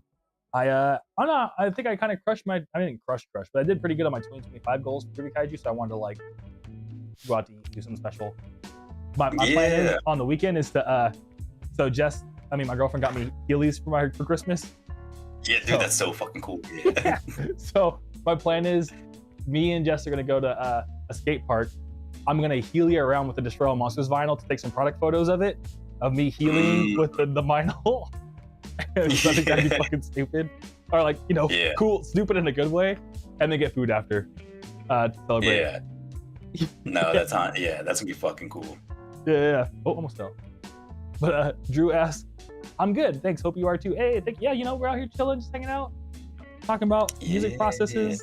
That's Berry Farm, food, and Dragon Ball Z. Oh yeah, a lot of Dragon Ball Z. Dude. Yeah.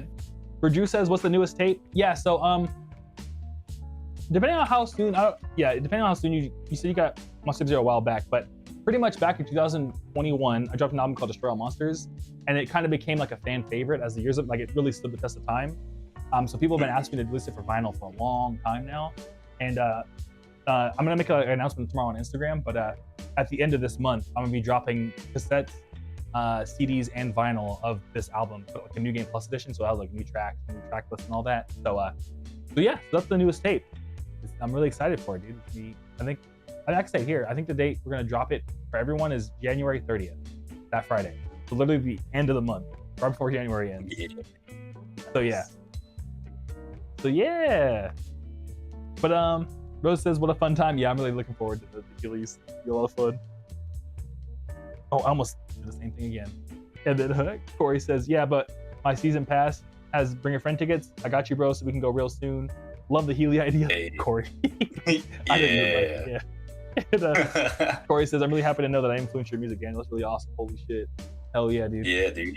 Yeah, dude. Yeah. Master taste curator right there. Like, yeah, your videos were crazy. That vibe, I was like, that shit's cool. Yeah, Corey, we gotta capture some of that. You're quite an amazing creative, dog. Like, now that I'm a professional creative, I can now say you're really good. You're actually really tapped into the arts, dog. I ain't gonna lie to you. Yeah. You're tapped into the spirituality of the arts. But Andrew says, "Sick. I'll be looking now. Have a nice night and Happy New Year." Hey man, thanks for stopping by, Drew. Hey, have a nice night too. Have a good one, Drew. Yeah. Hey. But yeah, do you have like any like friends or family members that like are like super tapped in artistically, but they don't make art? You know what I mean? Like I feel like my dad. My dad didn't make art, but he was really tapped into like good music. Yeah.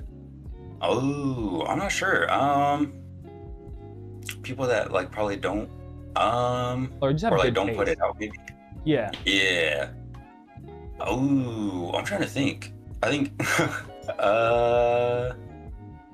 no, I think everyone that I know that I think would have like really, really good artistic taste probably already does make art in some form or another. Yeah. Yeah, I don't think there's anyone that I know that hasn't like made it into something else. I'm like trying to think. Yeah. I think so. Yeah. I think no, I think that's pretty much it. Yeah, I think everyone that I know pretty much. I mean, maybe my DM for D&D, I think he low-key has like a really good tune for art, but he really likes writing. So I mean, I guess writing is still an art, so he does a lot more writing stuff. But I feel like if he wanted to, he could probably also make some like really, really dope shit just because of the way he's able to like craft worlds and everything and tell the stories. Yeah, exactly. I feel like if you could find a way to translate that into like a physical medium, that would be really cool too. Yeah. Because I just find it trippy that some people really got the gift, but like maybe sometimes you get the gift for it, but maybe it isn't your path to like execute on it. You know what I mean? It's just like, sometimes it is a bit of like something holding them back, but some people don't really want it. They just like the fact that they're tapped in. And like I like being plugged in, but not having to like, chase the dragon, I guess that makes sense. For lack of yeah, exactly. That's brutal, but yeah. No, I know what you mean. Yeah. Yeah. But Corey says, y'all making me blush. Oh, thank you. For real. No, thank you. Yeah. And I don't know how to make art. Well, I mean, yeah. You're like, the reason why I thought of it, Corey, is because like you come to mind when I do that. Of like someone who's like super plugged in, but like, you know what I mean? You're like, bro, I'm skating, bro. I'm busting out heel flips and riding Ghost Rider, dog. Yeah. Hell yeah. Yeah. But that's cool about your DM. Yeah, I'm trying to think of another person. Like for a little bit, it was Ben and Nolan. Ben for a little bit didn't do that much art, but he was just super plugged in on like what was cool and like what made good art. But now he's like a really good photographer and he does a lot of like really cool like mixed media pieces, and they're like a banging video now. But for a little bit, it took a while of us being like, no, Ben, like, bro, you're kind of goated, bro. Yeah, oh, that's crazy. Because he always had such artist vibes when you talk to him. Exactly, yeah, but he wasn't really like putting himself out there like that, you know what I mean? But now he's like number one, like, bro, pull up to my set. You know what I mean? Yeah. But for a little bit, like throughout college, I feel like he's also gone through like every single art medium. Because I think when we first met, he was doing like film stuff, and he's like, "No, I don't want to do this film stuff anymore." Yeah, that's true. Then he was like, "I'll make some beats now," and he's like, "No, I don't want to make beats no more." And he's like, "I'll make what did he call it? It was like stripped back minimalism or something like that." He's like, "I'll make beats without the drums or some shit like that." Yeah. I'll make some ambience. Yeah. He's like, "Nah, I ain't gonna make that no more either. I'm a DJ now." Yeah. He's a Renaissance man. But you're right. You're right. But J3T, what's up, dude? Hey, what's up, man? Thanks for stopping by, JT. J3T, it's good to see you. How you doing? How's your day going? Yeah. What's up, J3? J3 Data MP3. That name is Jet fucking from yesterday. sick. Oh, changed it. Okay, sick, Jet. Yeah. Actually, Jet, what's up, Jet? I'm glad to hear it's you, Jet, because I shipped out your CD you got. Thank you again for grabbing it. But I dropped off to the post office earlier today, and it was during your batch of orders that the post office lady today, for the first time, was like, "Why are you shipping so much stuff? And why is it all CDs?" And I was like, "I make music," and they were like, "Oh wow." So I think she took extra good care of your package, Jet, because she was like, "Oh wow, that's so cool." So I don't know. Hopefully it gets there safer because of it. Yeah. But good to see you, Jet. My bad. Going on a tangent. Now, Drew had also said maybe I should get some Heelys. My mom threw them in the trash when I bought them. She said I was going to snap my ankle. Like, damn. Oh, hey, I'm glad you caught Heelys were so much fun though. Yeah, Heelys were such a good time, bro. I saw some. What was it? I was at a thrift store and I found some Heelys, and they were my size too. And I was like, I should get them, but I didn't. And I was like, damn, I feel like I should have. But then I ended up getting you got me the rollerblades anyway, so I was like, it kind of works out. But low key, no, Heelys are still so much fun too. Yeah. Hell yeah. I think personally, I think it's really hard to fall on Heelys too, because you've had them for a minute too, right? Like I've not had too much issue. Feel like you're gonna eat shit, right? When I was a kid, I ate shit healing. I ain't gonna lie to you. I done ate some shit healing when I was a kid. But what was funny though is when I put them on the first time I did it, I was like, oh, hold up. But like the muscle memory kicked in after a little bit, and I was like, hell yeah, this is sick. Yeah. My dad almost wore them I went somewhere yesterday, and I was like, I don't feel like walking over there. I'm gonna put my Heelys on. I almost did. But Jet says, tell the post office employees it's peak. All right, next time I will. Thank you. Yeah. Next time they ask, I'll be like, and it's peak. And some superstar says, see you guys, stay safe and stay warm. You as well, dude. Thanks for stopping by. Thanks for the great questions. Superstar. Listening, and we appreciate you. But sick. But we're talking about Heelys. Got dropping off stuff up at the post office. Hell yeah. But other than that, I think what's it called? Rosa says you can't. Obviously, Rosa says you can't learn and be safe without eating shit. That's why I haven't tried much. Yeah, I feel that. Yeah. You only fell once on your rollerblades, right? That one time you got destroyed when you visited. You're like, hey, I'm flying out, but like by the way, I broke everything. Gashed up my knees and shit. Yeah. That's the only time I fell, and then I made a count. Yeah. True. But other than that, so I don't know. It hasn't been too bad. So sometimes, I don't know. You gotta eat. You for sure. You gotta eat shit at some point, and then you learn to not do that again. and then that's how you get better. But True. Yeah. But we're gonna say my bad. Cut you off. Yeah. Oh, I was gonna say, have you still been skating this week? Have you had any like big tricks that you're like, oh fuck yeah, that shit was cool? Oh yeah, I mean, so what's been cool is going to the gym actually. Skating hasn't been as hard as my body anymore. I didn't realize that like a bit of it was just like not having the strength, and I was like losing the strength for it. I was just super tired and it would hurt more. But yeah, so because of that, because of like my back issues, I haven't tried any big tricks for a long time. But now that it's feeling better, I might again. But for the most part, no. Going skating is more just like for the fun of it. I don't really like chase that dragon anymore.